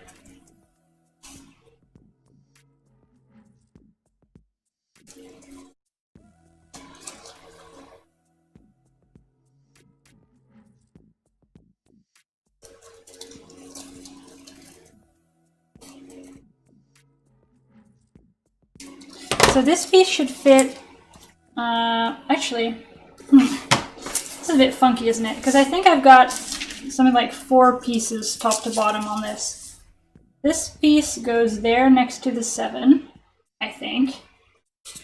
This piece goes, oh no, the 8 actually goes on the left of this. So it goes something like this. And then what goes here is at the edge of the 4. I really need that picture. Oh, I'm sorry. I missed your comment about the QR code. I don't actually have a badge. I kind of never figured out how to create one, so there is no badge for it. I can smile at the camera for you and take your screenshot and treat it as a badge. I don't know. Sorry, there is no QR code. But you will know in your heart that you were here. Oh yeah, and if you want to chill more, I have a regularly scheduled stream tomorrow. It's going to be a little bit less complicated. I'm working on a Regency-ish men's shirt for myself. But it's very much, like, if you're interested in accurate patterning and accurate construction methods, is not what's happening. It's a project where I just want to make something like that-ish, and I've given myself a lot of leeway to cut corners and whatever, because I just got done with that light-up corset where every millimeter counts, and I just want to throw something together. So if you want to hang out in my sewing room and laugh at my mistakes, it's the kind of stream you might want to join. If you want to actually learn something, go somewhere else.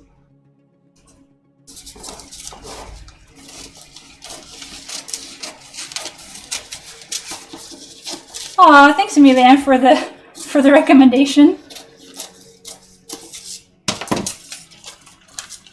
But yeah, I have a weekly stream every Sunday at 3 where I do things to various levels of effectiveness.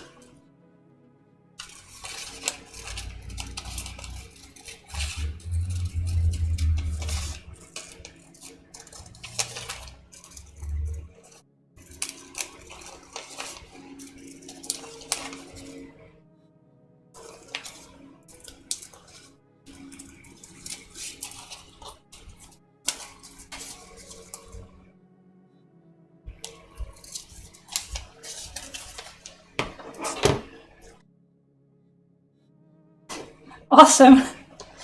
Yeah, I had to look at the badge thing and how to make one, but I couldn't figure it out. I guess I'm Oh yeah, my stream is on YouTube and on Twitch. It's streamed simultaneously to both. So, and I'm called Anik Creates on all of them. So, anywhere you want is where it is.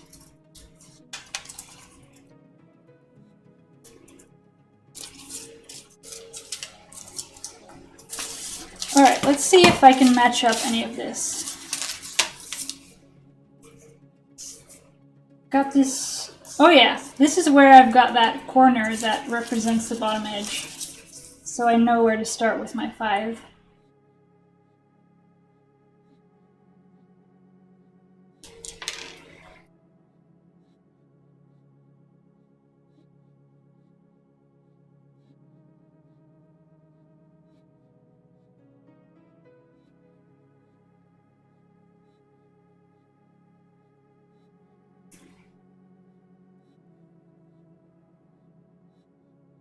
Ooh, this matches up really nicely.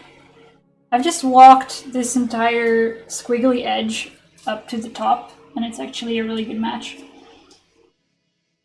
I'm happy with that. It's almost like I've done kind of a decent job.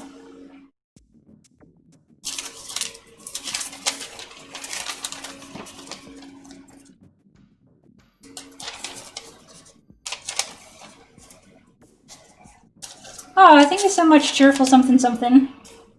That's kind of the point of the whole thing. You get to hear me figure shit out. So for this one, like this, just to get back to the content, this is quite a smooth line on the left here, but it's really a scraggly line on the right. So I'm thinking I can sort of smooth it out by making it meet in the middle. So I'm gonna cut with a little bit of extra paper, leave sort of a little seam allowance on the piece.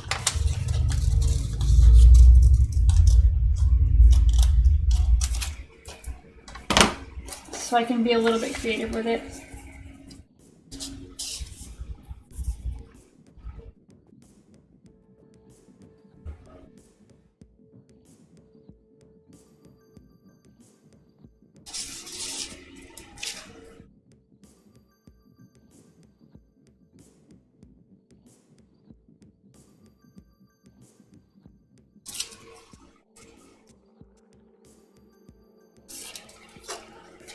Aw, thank you. I'm glad that you found it useful. I think I can just sneak a little bit off of this edge and make it a little bit smoother. How much do I need to add back in on the other one?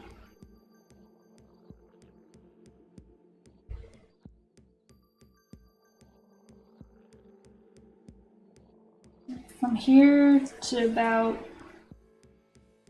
here, I need to add a little bit of width.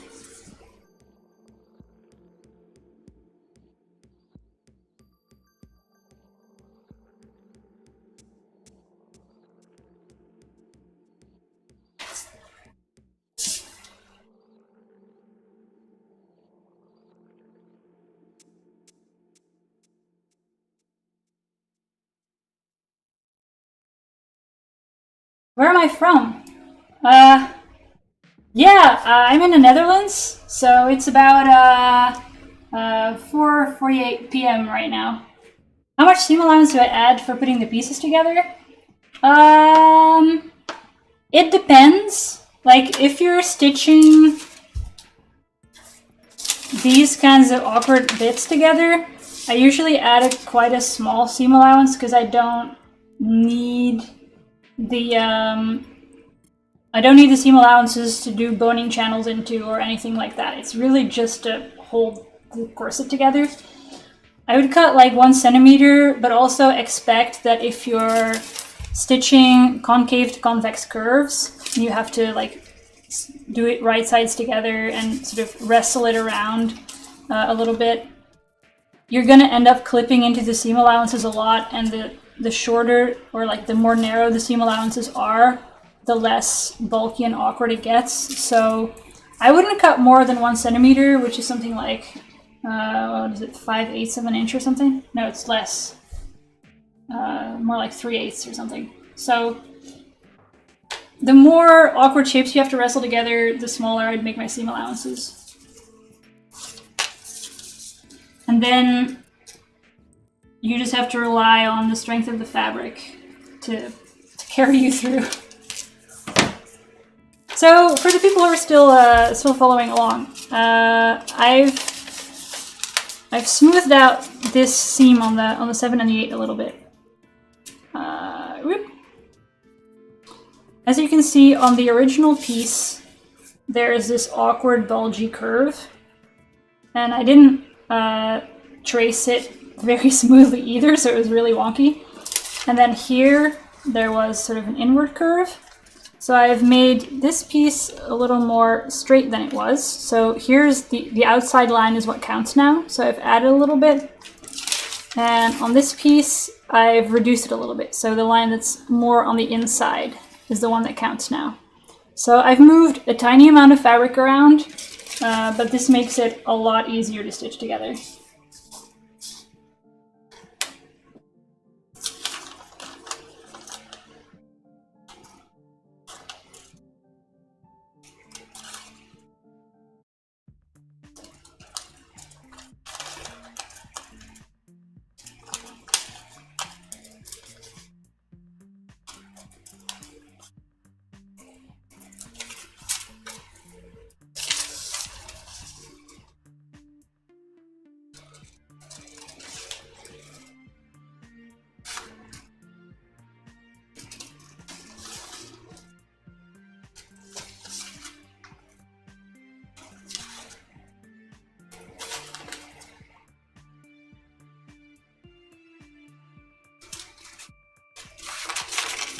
All right, so let's figure out how exactly this matches up and add some markings. So I have a feeling that there is this boning channel line coming up from the 7. Oh, yeah, that's it. I forgot to mark my boning channel on the number 8 piece. Oh, I did it. I suck. Hold on.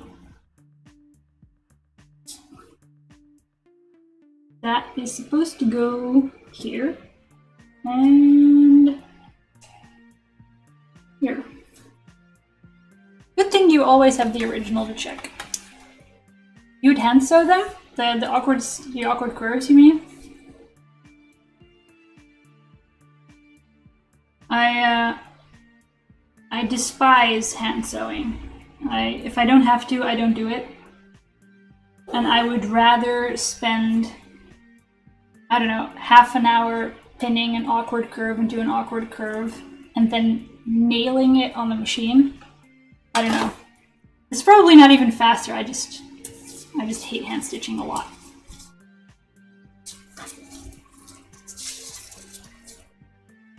And there's also, if you've done really like those squiggly curves that I told you were a bad idea, something like this, probably the most likely way to stitch it together is to actually clip into the seam allowances and press it under and then top stitch it. It's also an option if you've got really awkward shapes that just really don't want to go together facing, like right sides facing. It's the same way that some gussets are set into corset pieces. Like, you know those, do I baste them? I pin them. I've thought that basting was better because you get, I don't know, it's kind of like stitching. But then my experience with the basting is that the pull of the fabric trying to return to its original shape sort of pulls those basting stitches off by like 1 millimeter, 2 millimeters, and it doesn't seem like much, but on the final thing, it becomes, I don't know. I'm a real sucker for accuracy, and it bothers me. Like I would baste it, and all the basting stitches would go through all the lines on all the pieces, and then I would machine stitch it down, and it would just be off because it would have just pulled to the side somewhere in between the layers. So I just pin with 1 million pins, and because they are rigid, they stay exactly where they're supposed to go.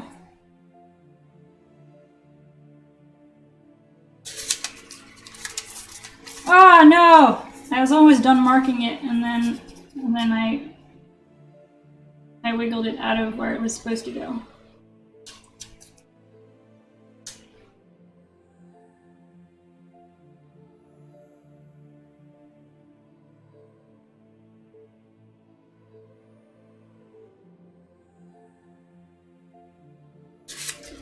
It's like the more pieces you have, the more you have to care about accuracy, because if you've got, it's the same with like corsets with many panels. If you've got a 5-panel corset pattern, it's fine if you stitch like maybe a millimeter off on one or two of the seams, because, you know, it'll still, the impact on the final result is something like maybe 5 millimeters off. If you've got a lot of panels, it just starts to add up and it becomes a nightmare. All right, here I've got a slight problem. Only a slight one, but I've walked the entire edge of the 8 up to the edge of the 7, and I am about 2 millimeters short from where I thought it should end. So it might have some... Nah. I was thinking if it would have something to do with what I did here, but it doesn't, because it reduces the length by the same amount. So I must have screwed something up in tracing. I also noticed that when I was walking it, the lines for the boning channel didn't entirely match up. But matching those up actually makes it worse than better. So I'm going to disregard that. And I think I'm going to solve my problem by, number one, checking whether I've made any obvious mistakes here. This is actually pretty good. Ah, there we go. I think at the bottom edge, I was a little fanatic about tracing around it, and I was off by a little bit. So that, I think, pretty much solves my problem. If I go with the new bottom edge.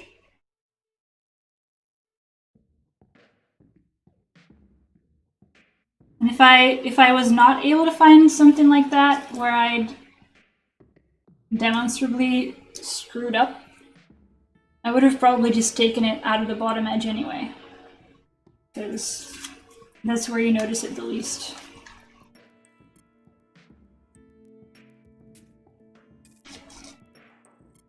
Oh yeah, now we're pretty much fine, so I'm willing to just nudge that over by like 1 millimeter and call it a day.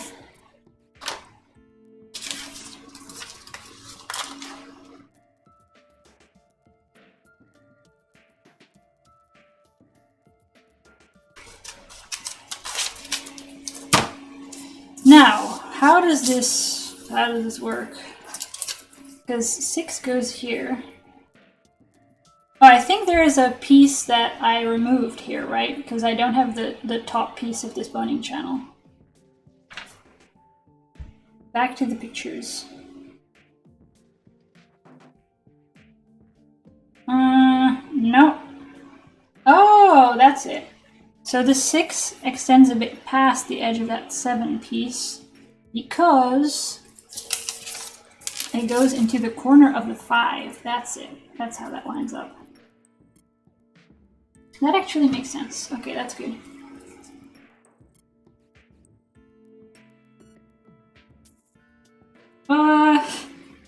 Did I say it's good? Alright, Lord. Because if I put this marking where I said it connected to the number 8 piece, if I put that up with the corner where it's supposed to go, it's quite a bit short from where it's supposed to be. It's supposed to be like here, but it's actually it's not great. So what can I do about this?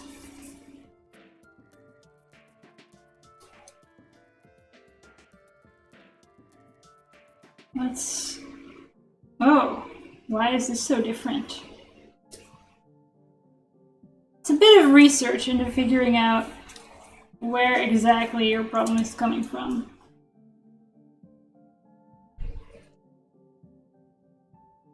Because I'm willing to say there's some inaccuracy in the tracing and whatever, but it ends somewhere. And if I'm legit like 3 millimeters off of something. Oh yeah, you're totally welcome to watch the first half hour. The first half hour is actually one of the most useful half hours of that. I'm gonna finish this stream in, I don't know, like half an hour I think. And then it'll just be up on my YouTube channel forever, so you can go back and watch it. So upon walking this again, I'm reaching a slightly different point for where it connects to the 8 than where I originally marked it. So I'm just gonna go with that. And I think that that makes it a lot better, actually. Yep, that makes it add up just about exactly, so. One more problem solved by careful checking.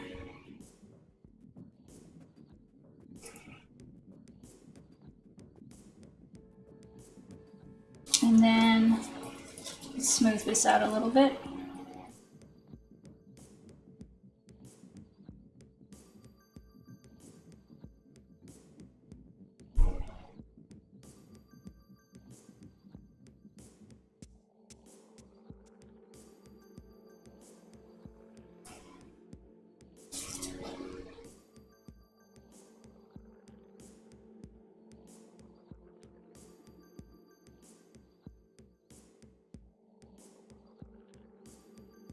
Oh, this is good. If I was gonna sew this, I would hate this corner with a vengeance, probably. Because I've got, like, I'm gonna just pull the camera off the ceiling. So, I've got this piece sticking out just over the edge of that piece. And it looks great as, like, a design thing where this fits exactly in that corner, and that's nice and all.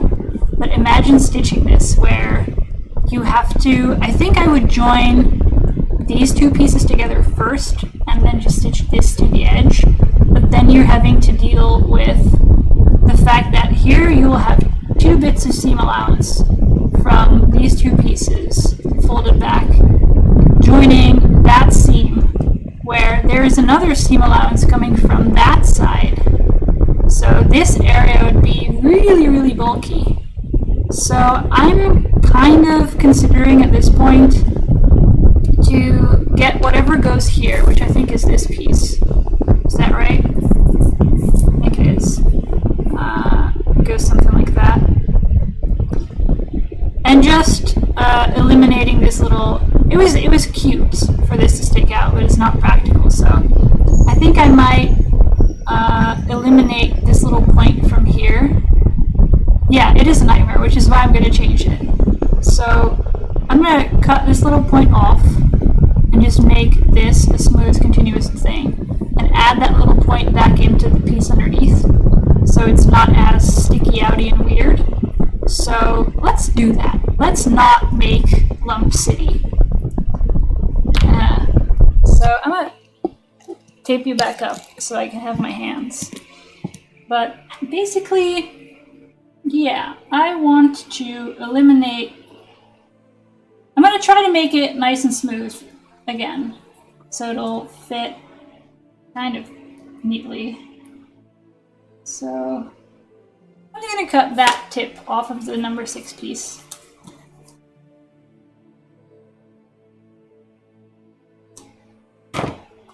There. And this needs to then go to the top of the number 5 piece. It doesn't fit exactly because it was drawn with kind of smooth curves, but it's very close to fitting. So let me just, where's my tape?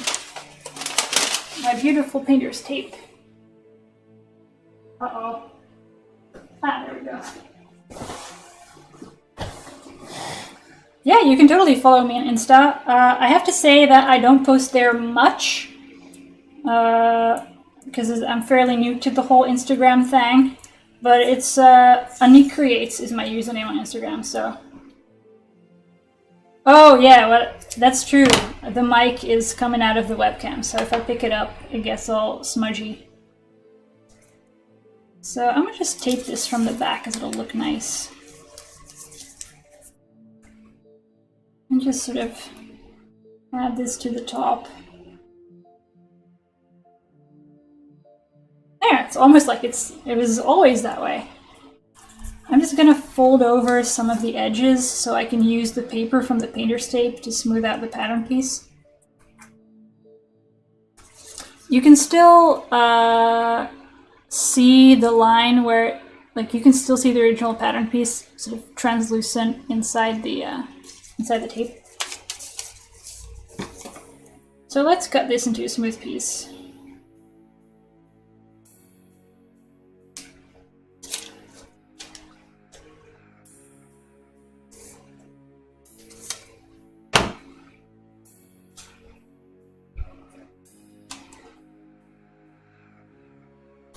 The corset is lit. I mean, this corset is a sort of a fire design, so I guess you could say it's lit. But the other corset that maybe you just saw on my Instagram, yeah, it's lit. It's got lights in it, because things with lights are better than things without lights. So that would mean that this piece ends up hitting here, and this piece ends up hitting there, and this ends up... It's still a little bit wonky and bulky, but it's not nearly as bad.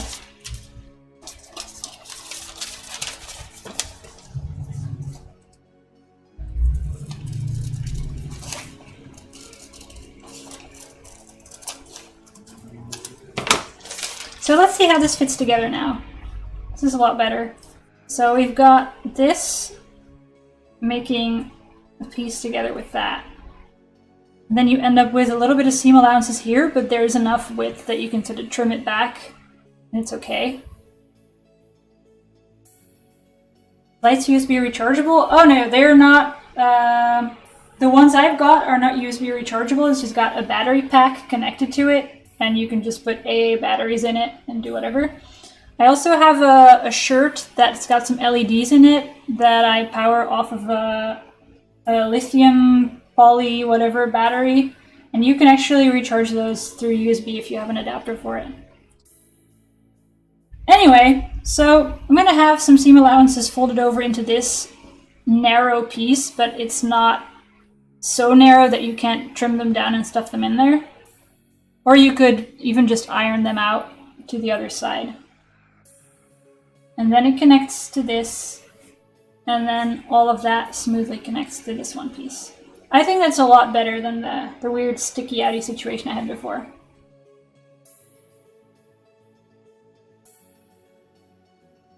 It's still a bit, you've got a similar situation going on where this bulk of seam allowance is gonna be smushed into this corner. It's kind of the same, but this is a lot less narrow than it was before, so I think you'll get away with it. It's still gonna be a little tricky, but it's doable.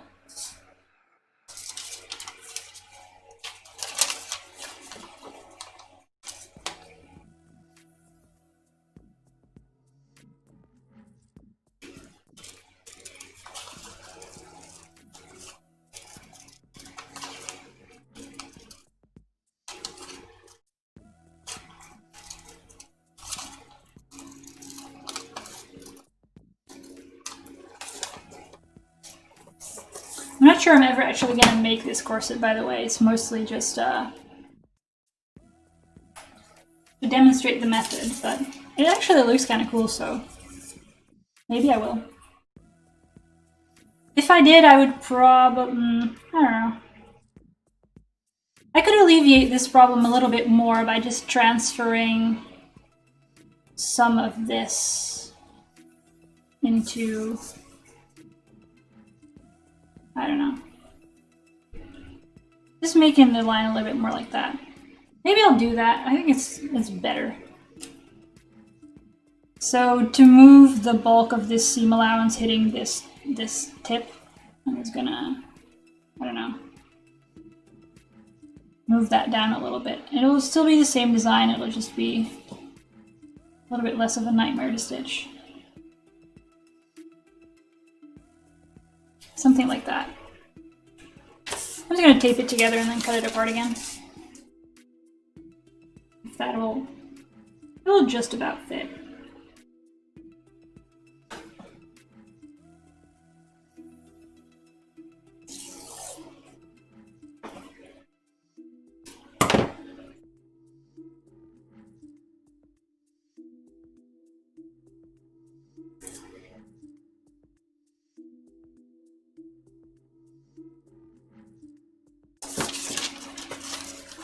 So let's alleviate some of that.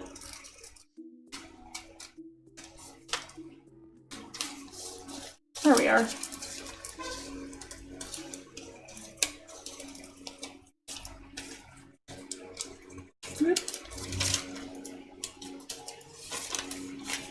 I've cut a little piece off of the 7 now, which I shouldn't have done. Oh, I'm just gonna add that back in with more tape.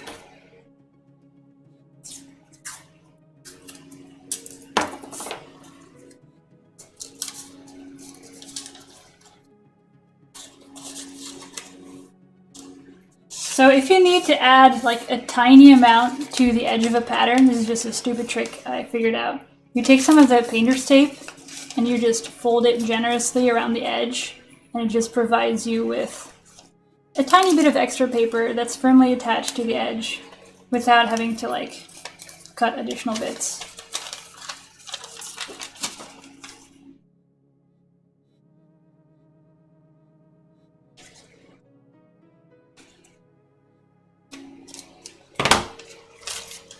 And it makes a really nice, like, smooth edge when you cut it. So.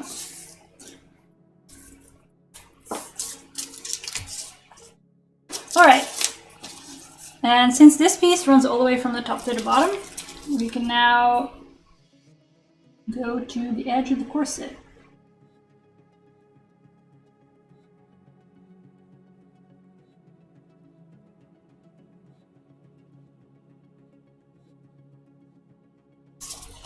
This needs a bit smoothing.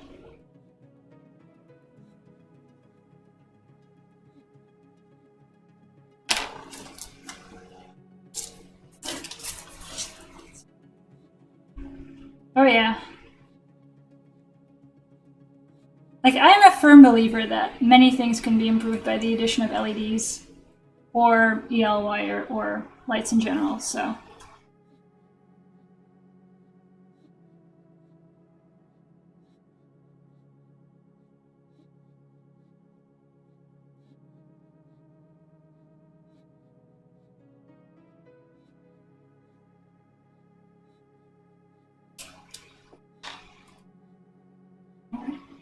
This seems to match up pretty nicely.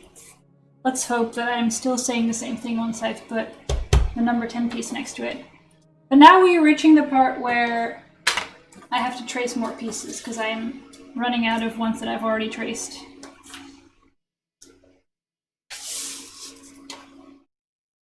Does this go together? I guess it does.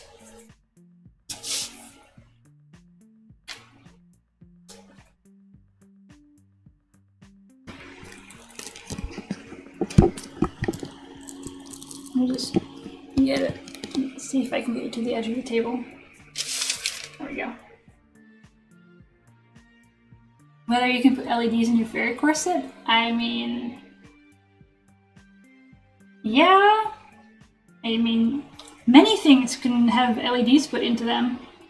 It's just a matter of where you hide whatever powers it. Like for the corset I did with the wire, the EL wire, it was just a battery pack that also has the circuitry required to power the thing already in it. So it's just a matter of connecting the cable and that's it. Like, it's just, oops, I'm gonna pull this out. It's just a battery pack like this, but you have to, like, I usually hook it onto the lacing, or you could hook it to the inside of your skirt or something like that. Before the shirt I did, it has like, it lights up based on how much you move, like it gets brighter, and that one requires an Arduino to do the logic of figuring out whether you're moving and adjusting the brightness. So I needed to run a little bit more circuitry inside of the shirt, and that was kind of tricky to figure out, but I ended up stitching a little piece of chiffon with the whole, basically I put the whole circuit on a piece of chiffon and then stitched that to the inside of the shirt. It's pretty neat.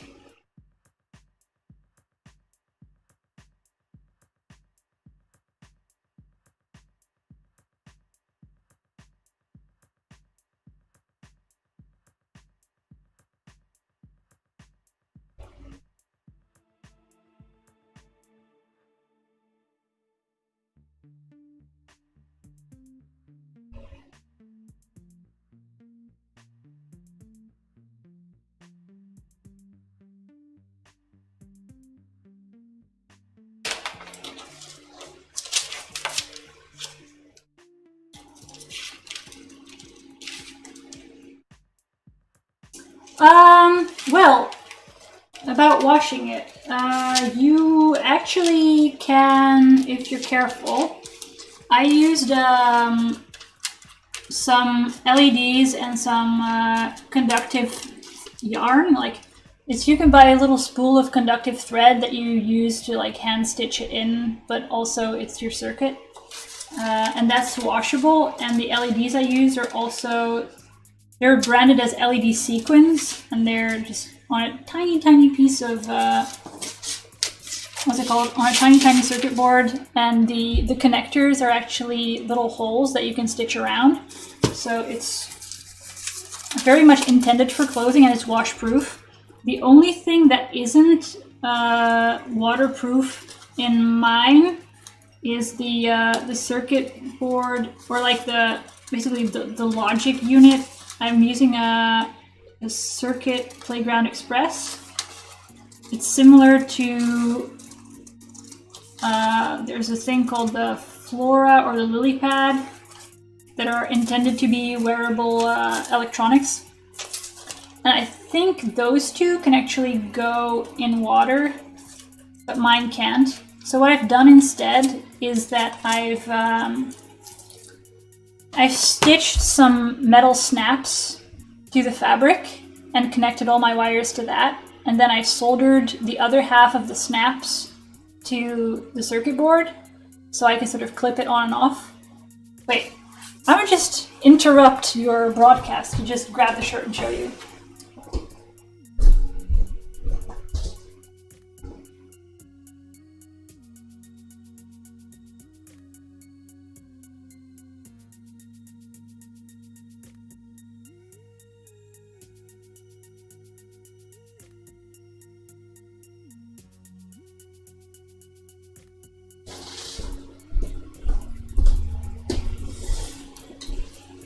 So here it is. I think the battery pack and the circuit board are actually upstairs somewhere. So I cannot show you that, but I can show you what's in here. I just need to get this hanger out of it.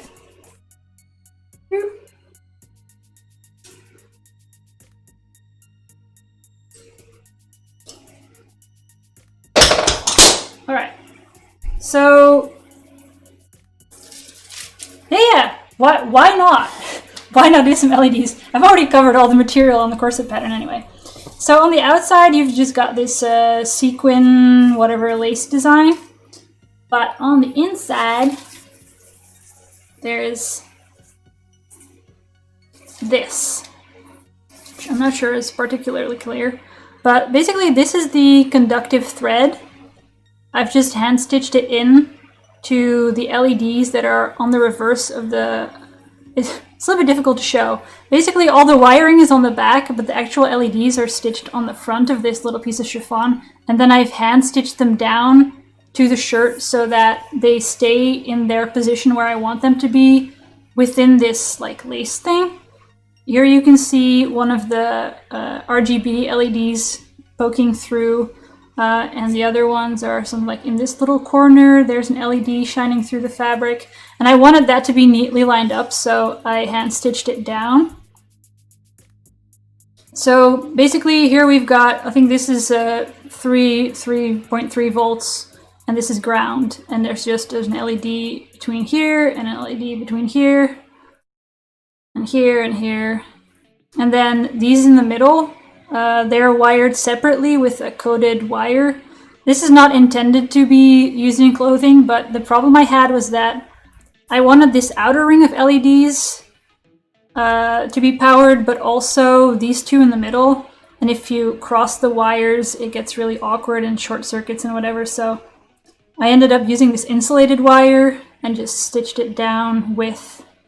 Basically, this is going really far, but I stripped a tiny amount of the insulation off the wire and then stitched it down with the conductive thread towards the LED that's on the other side of the fabric. So it, like, this little bit of conductive wire connects on the front to the LED, but on the back to the wire.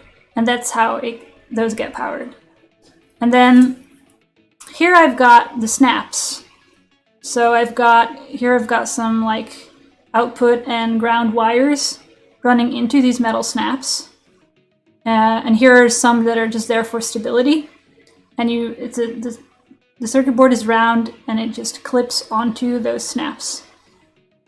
So that's what I ended up doing. And then I have a battery pack on a short wire, and I thought about making a little pocket for it to sit in here, but once you've got the shirt hanging off your body, it gets really like dangly and wobbly. So I usually just stuck the battery pack into my bra. So there you have it.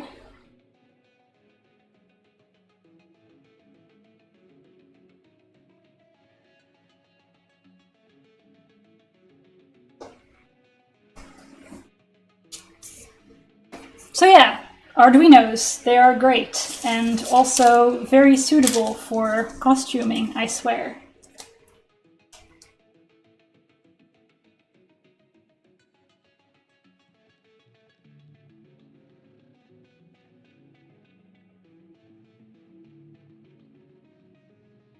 I got my boning channels there.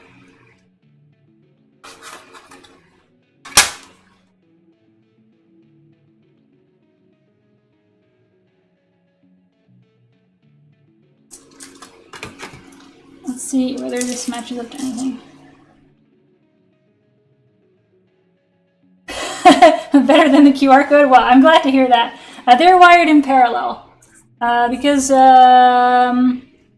that's just sort of how it works with LEDs. I'm not sure. LEDs are kind of funky. Don't get me started on the actual like physics of how that works, because I don't know how to explain it or anything. If you want to power them off of the voltage that they actually are supposed to take, you put them in parallel and it works. I don't know.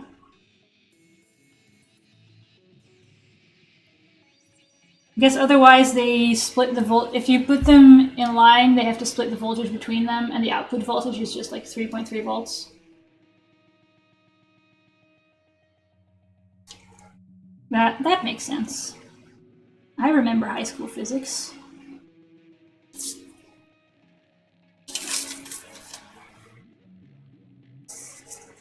So I have a little bit extra here. Thought that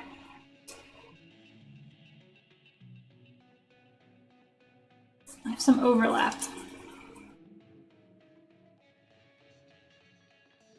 I think I'm just gonna cut the point of the 9 a little bit shorter. It will reduce the awkward pointiness of this to begin with, so it's kind of a win. And then both sides will also be able to fit together. So it's double win.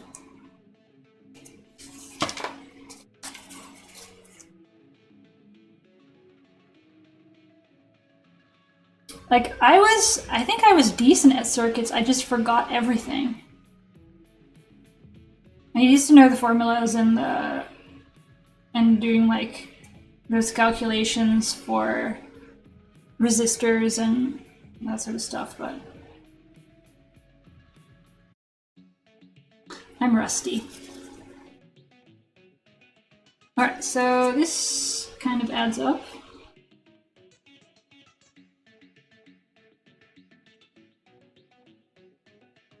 This is where the 10 starts.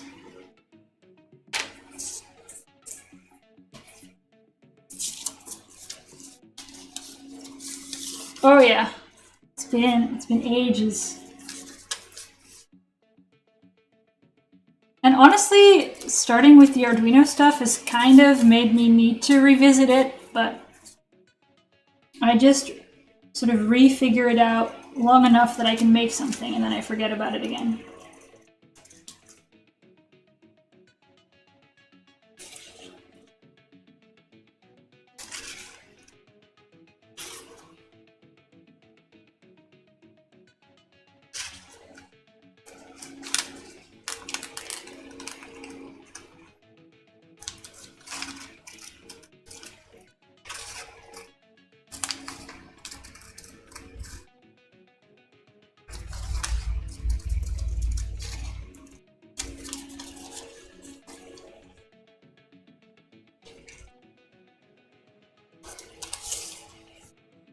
Okay, this piece is still a bit awkwardly shaped, but you gotta sort of have at least one of those to tie it all together, because you just can't make it all pretty pieces, I think. Or theoretically you could, but it'd be hard. There's a costumer that does a lot of stuff with lights. She has books. Ooh, I'm gonna write that down. That sounds like it's what I want.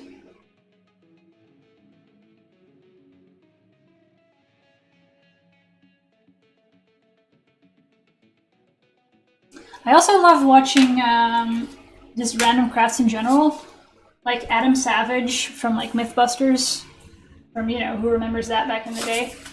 He has a channel in which he just makes things or has other people showing how they made things. It's great.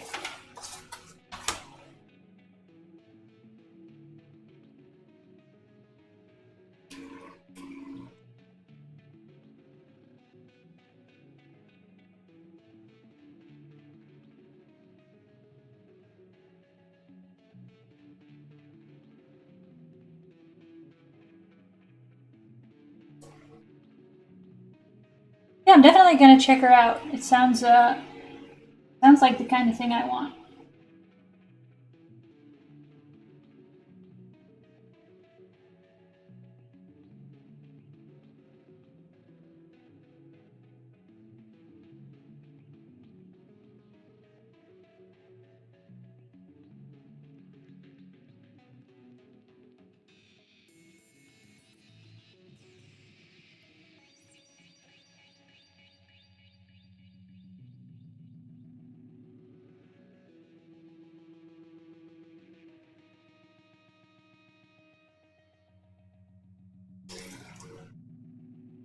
So I think I might actually have a finished corset pattern by the end of this.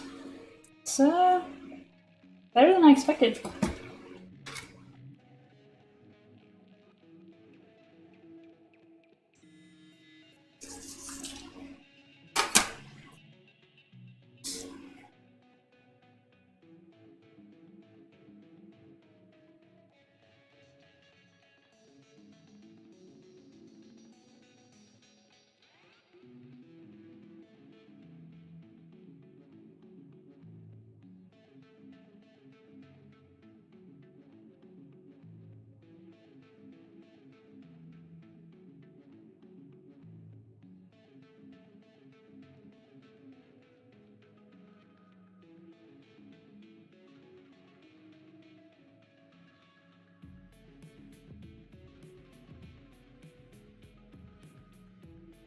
Did my music stop? I thought it was on just like a second ago.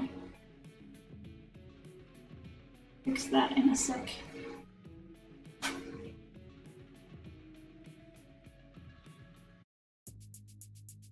Oh no, it's back. Whoops, I wiggled it. No, come back.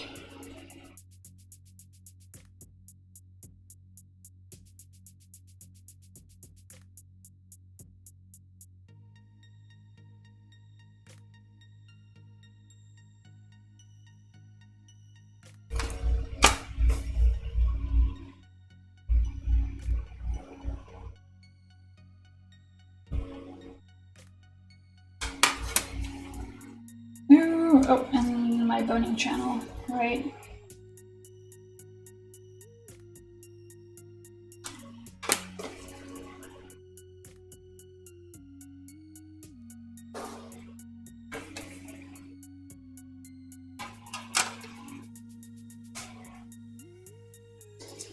I'm really getting there. It's just like the last piece.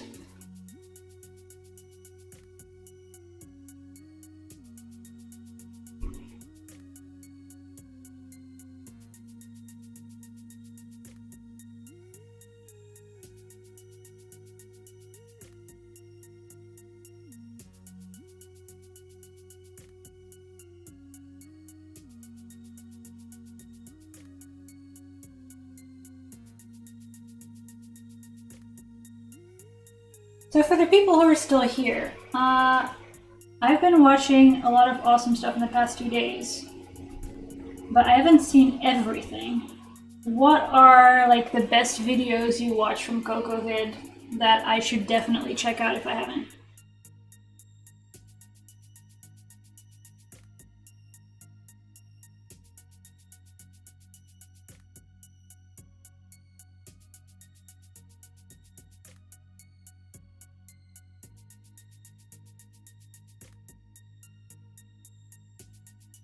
I've seen some of the streams with the one with Bernadette and Kathy about the Worth gowns. That was really great. I also really like the one about mourning attire, like mourning like with OU for when someone dies, like not mourning like when you get up and get coffee. It's really informative.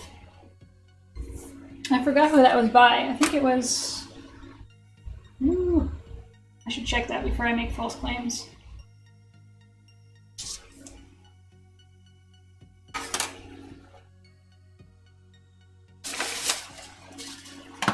Yeah, the Worth one was really educational.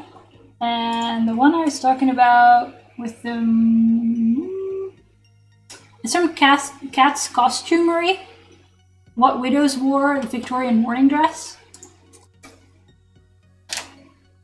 Yeah, it's it was about sort of what the rules were for wearing mourning attire and how people got sort of tired of it, and how at some point black became a real hype. So then how do you distinguish mourning from fashion?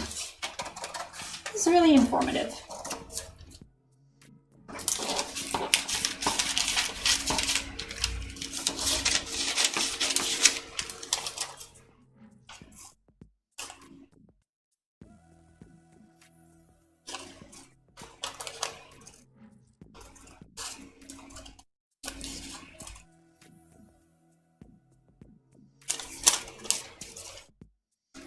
The best one was by Queen Deluxe on how to pad your dress form. Oh yeah, the one about padding your dress form.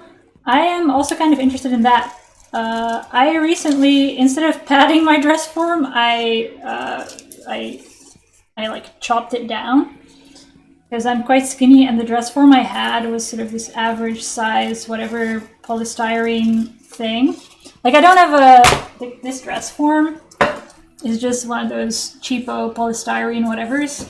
It's not adjustable or anything, so I ended up taking the measurements of myself and of my dress form and then taking a knife and just chopping it down a bit. Now it's roughly my measurements, but it's not as squishy as I am, so it doesn't quite work for corsets. But if I ever need to pad out a dress form, that might also be good to know. Or just general dress form insights, I suppose. Maybe I should chop mine down further and then pad it out.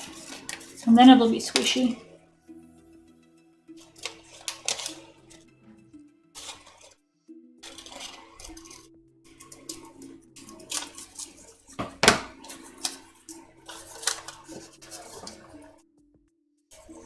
So I'm going to once again leave a little bit of seam allowance on the edges of these pieces so I can make sure that if I need to add or subtract a little bit, I can do it.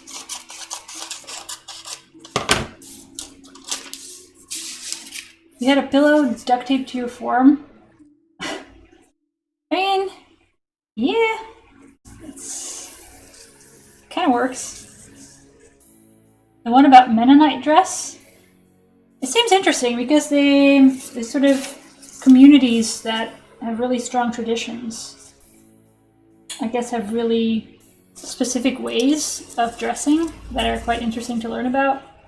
I have a feeling I'm doing something wrong here because this does not seem to match up whatsoever. I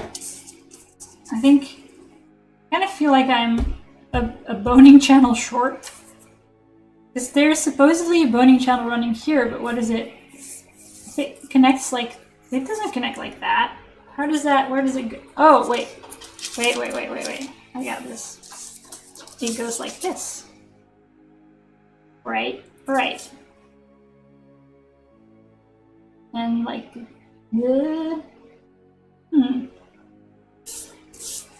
like this.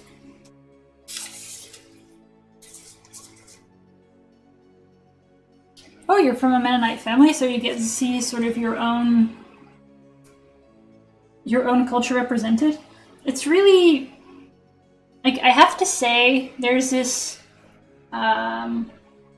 phenomenon on the internet where if there's a video about anything related to the Netherlands, all the Dutchies come in and watch it and like colonize the comment section. I don't know what it is about hearing someone else talk about the things that are familiar to you, but it's just really addictive and fascinating, and I don't know. Oh, this is not supposed to go together like that. What? Something does not add up here. What am I doing? This goes here. This goes where? This goes there. I need my picture. Mindfulness for Makers also has some practice routines. Oh, might check that out. I'm not that much into mindfulness. I'm more into doing whatever, but that's just what works for me personally. So this piece is supposed to go to the left-ish of that. It just doesn't make sense with where the boning channel goes. What am I doing? Oh! Okay, I got this. Pleat math with Snappy Dragon? I like math. I think I understand pleat math, but maybe there's something in there that I missed. I saw a video, who was that by? It was not this weekend, but fairly recently, about making pleats with a fork. I think it was maybe Bella May who showed how to do pleats with a fork. It's really...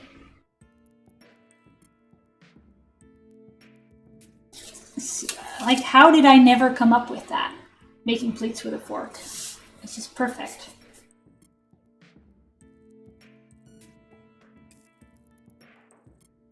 So let's walk this then, because this is supposed to add up.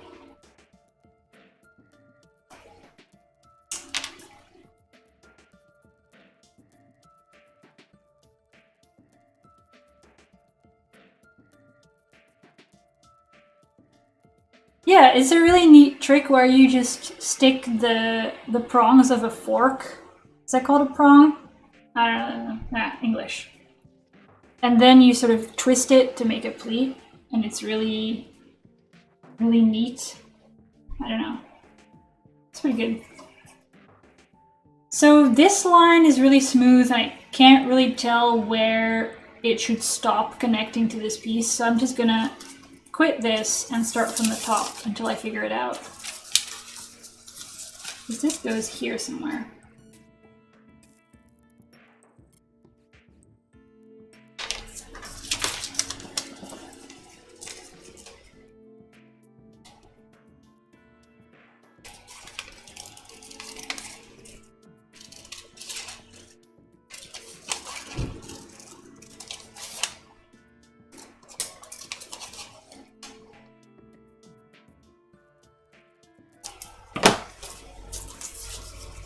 Alright, let's see if we can get this to add up.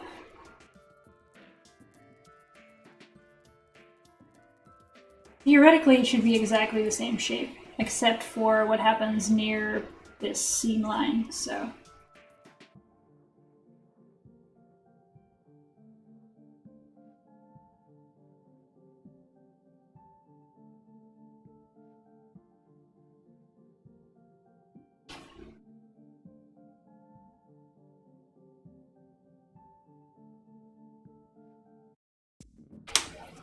I like the video for retro cloth with useful tips on sewing with a disability.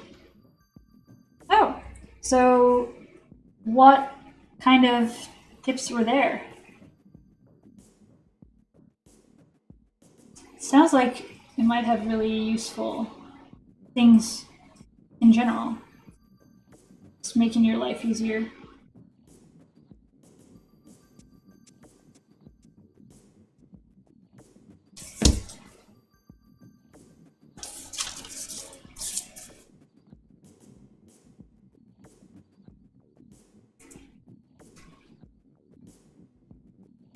So let's wait. No, am I tripping myself up again?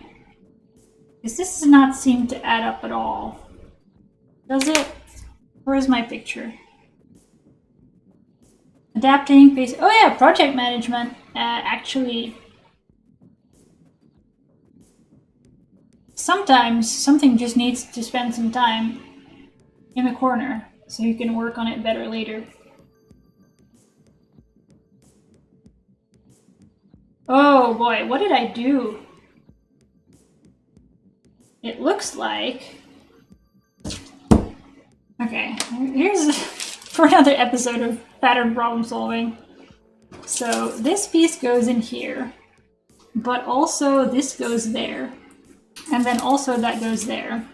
And it's a little bit unclear from my picture whether there is any distance between that, whether these points are supposed to meet exactly or just overlap slightly, or this looks like a nightmare. So I need to actually not do this.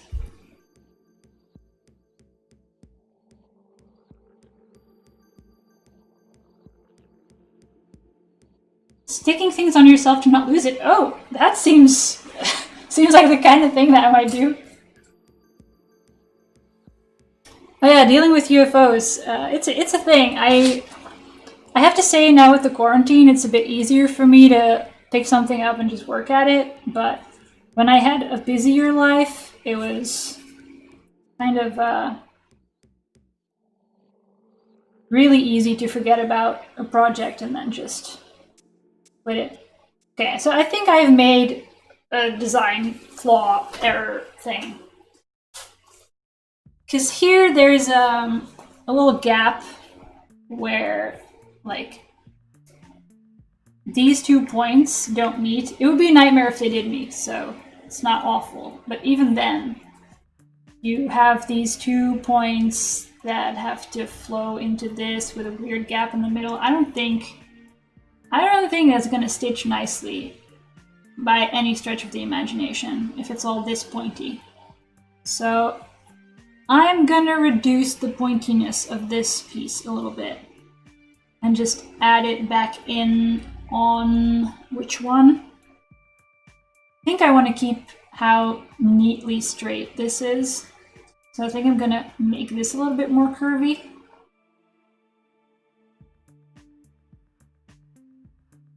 Yeah. This is awful. So let's make my life a little bit easier. And just sort of straighten out this whole thing and make it more... I'll just make it a more blunt, flame-like shape. Because the pointy stuff is nice, but it's not so practical.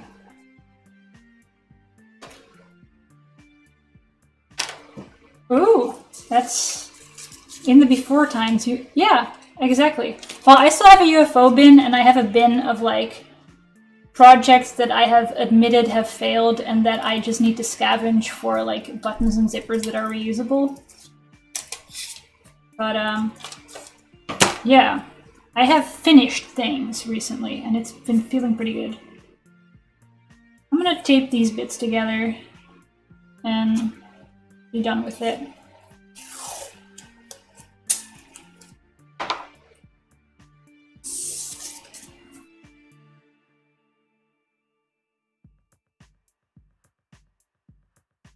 Work aprons in 18th century pockets. All the pockets. So many pockets. Wait, I want to tape this all the way to the end. Please stick where I want you to stick. This is bad. Ooh, hang everything from belt loops. I don't actually have a belt or belt loops, so that might be a slight problem with that, but Sounds like a good idea in general.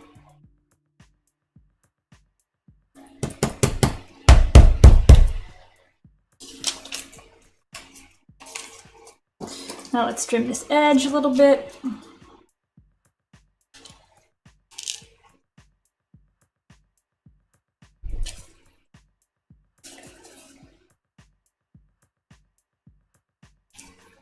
So by transferring a little bit of one piece to another, I have made both pieces less pointy, which would theoretically improve my quality of life when stitching it together.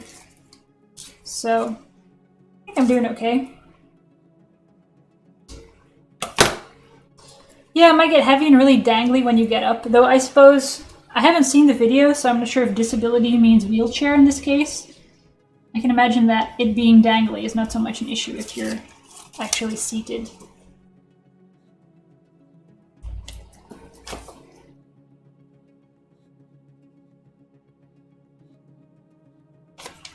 Alright, so I've made shapes different to make them less nightmarish. How does this work again? So now it goes like this. That's better. Now let's get these to line up.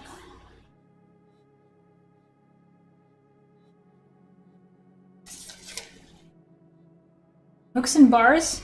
How does the hooks and bars work? I know them only as the closures on like pants. Are they used as a kind of busk, or is it used to hold the bodice shut over a corset, or what is it used for? What is a chanteline? Or I have no clue how to pronounce that. What is it?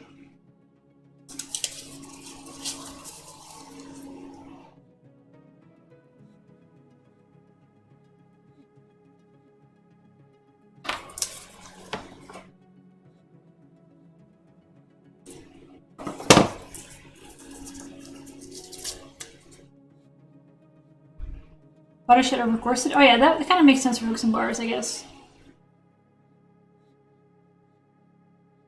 It seems really... You have to, I think, maybe do a similar logic to... Wait, why is this wrong? What? This boning channel does not align at all.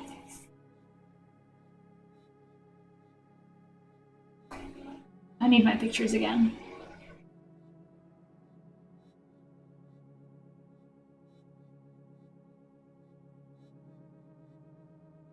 It's supposed to add up. Why is it not adding up?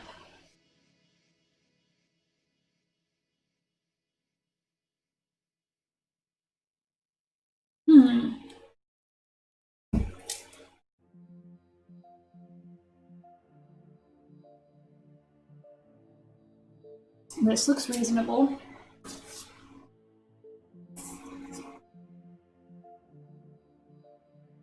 This actually also looks... Ah! Ha ha! Ha! It does not look reasonable. I screwed up. Nope, nope. Nope, nope, nope. The boning channel goes here and not there. Ladies Swiss Armalite jewelry? Ooh. So it's sort of like a tool belt, but more feminine.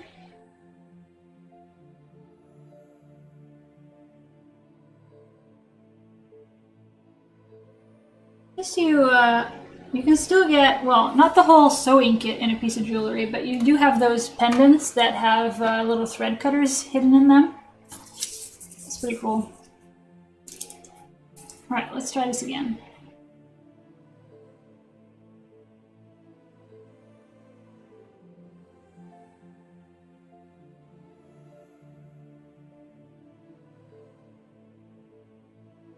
This is more better. And it ends right about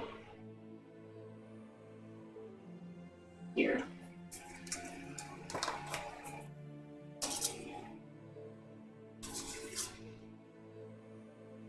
And then that goes, where does it go? When I changed the design, I introduced a gap between these points. So where does it connect now? What is going on? So this is where piece 11 goes. This does not exist anymore. I'm so close to finishing it. There we go. This is where 9 goes. And then 10 goes here.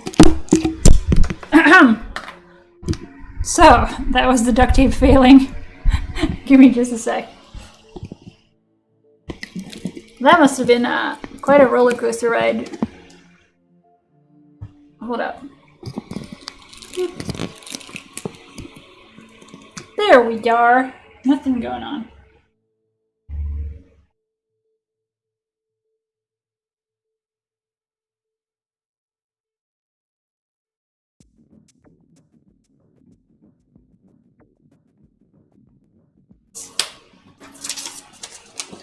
Biggest issue with starting as a cat?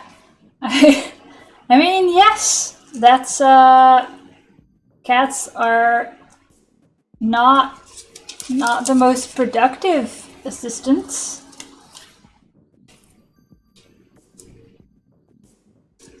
Yeah, it's good to know that there are not many earthquakes in the Netherlands, so I was not harmed, but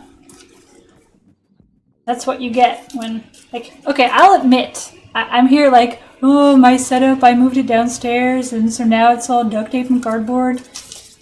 As if my normal setup is totally pro, and I will admit to you now that my normal setup is a broomstick instead of duct tape. So, you know, there's only a slight impact to production values by the use of duct tape. But it works, and it's more stable than what I've got right now.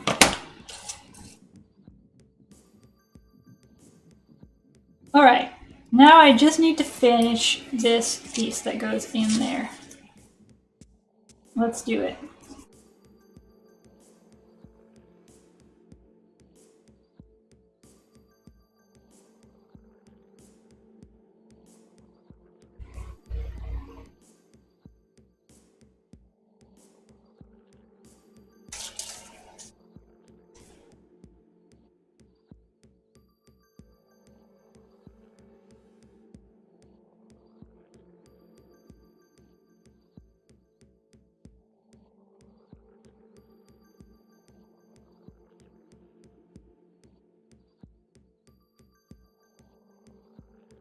Sure, something is not quite adding up. I'm a couple of millimeters short on this fitting together. How did that happen?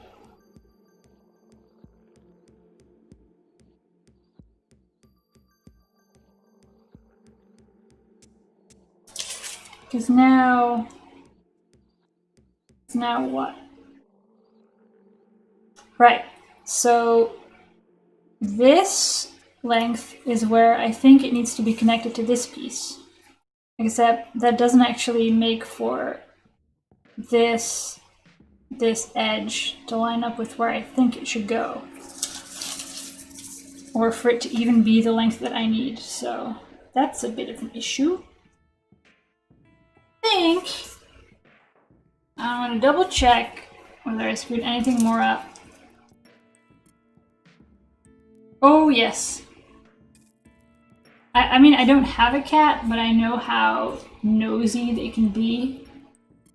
Just roll on top of everything, and especially if it's just clean. Alright, so I traced this a little bit longer than it actually was. That's one thing that I screwed up. How about this one? Oh yeah, this one I already cut into a bunch of different pieces, so it was never gonna add up. Then what about this?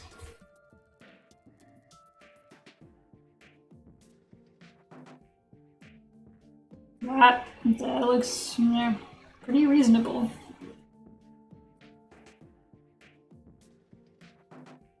So how am I going to resolve this? I think I'm just going to make up a new truth in which I'm going to leave the center back the way it is because that's supposedly good. And I'm going to mess with these points meeting each other here somewhere. So I'm just double check that this is the right length and this fits in there. This fits nicely, so I'm not going to mess with it, except cutting this a little bit shorter because I know I made it a little bit too long.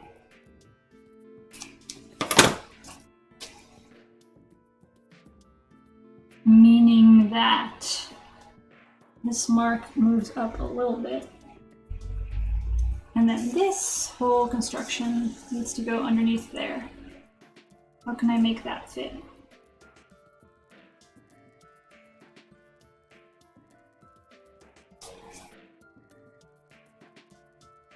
I think I'm just gonna shorten this until it fits, basically.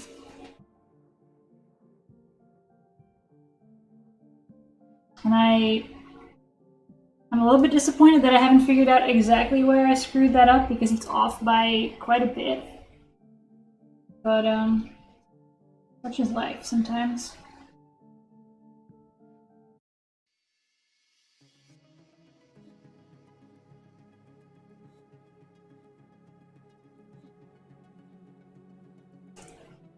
So this is where 12 should start.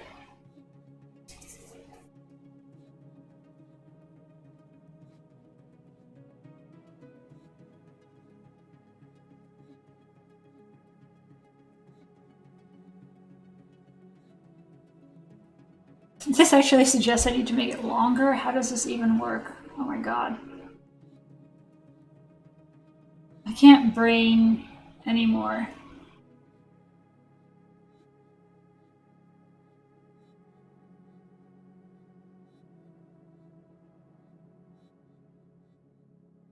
I can't simultaneously make it longer and shorter. It's not how math works. So how do I do this?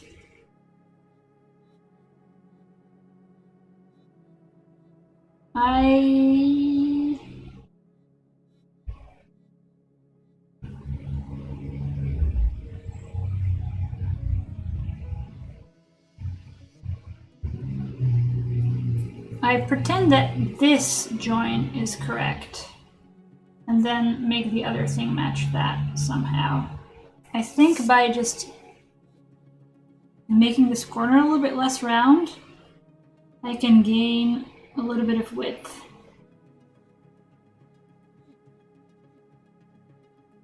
And it's an awkward shape to begin with, so.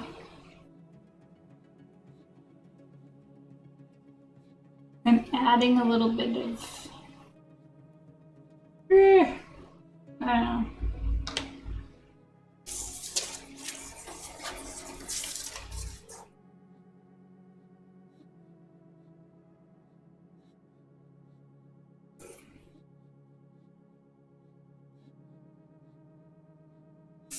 Yep, that's close enough.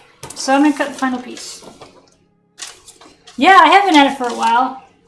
And it's just about 6, and I'm going to cut out the final piece, and then it's going to be a pattern, and then it's going to be officially done. So 3 hours to go from normal muslin to squiggly pattern. It's honestly not as bad as I thought it was going to be. I thought I maybe totally underestimated the amount of time it would take, and I would only be halfway through cutting things out.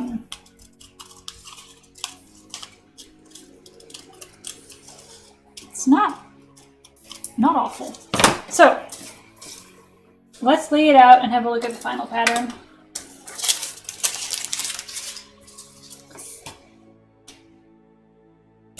If you make one, excuse me. If you make one of these for yourself, be aware that you will not have seam allowances on your pattern. So if you're going to cut it, make sure that you add them in. I like it this way because I'm just going to tack along the edges of the pieces, because assembling the whole thing is just going to require a lot of lining things up anyway. So if you're trying to do it by stitching a fixed, by cutting a fixed seam allowance and stitching that distance from the edge, it just doesn't cut it. So not having the seam allowance, I think, is actually a feature and not a bug. So there we have it. That is a flames pattern, sorta, where if you stitch it together, it'll turn into a corset. It's kind of hard to see, but I think you can see that if you sort of put the center back in a straight line and put the center front in a straight line, that there's a lot more material missing from the midsection where obviously the waistline goes. So you can still sort of see the corset shape in here, and you can, this rounded bit goes over the hip and stuff. So there it is. And thank you all for joining, and welcome to the channel, and to my Twitch stream. Like I said, tomorrow I'm going to be streaming, making a Regency-ish shirt. It's going to be very chill and not educational at all. So if you want to come hang out, you're welcome to do so. I'm still working on the whole YouTube thing. I've got some footage from spats that I made. Hold up, I'm gonna just show you those because, you know, I can real quick.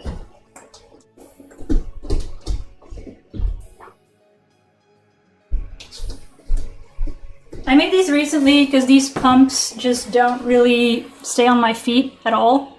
So I stitched these spats that look neat and also make sure that I can wear these shoes. So I got some footage of that. It's going to be a video on my YouTube channel soon-ish, whenever I get around to it. And you can just, every Sunday at 3 p.m.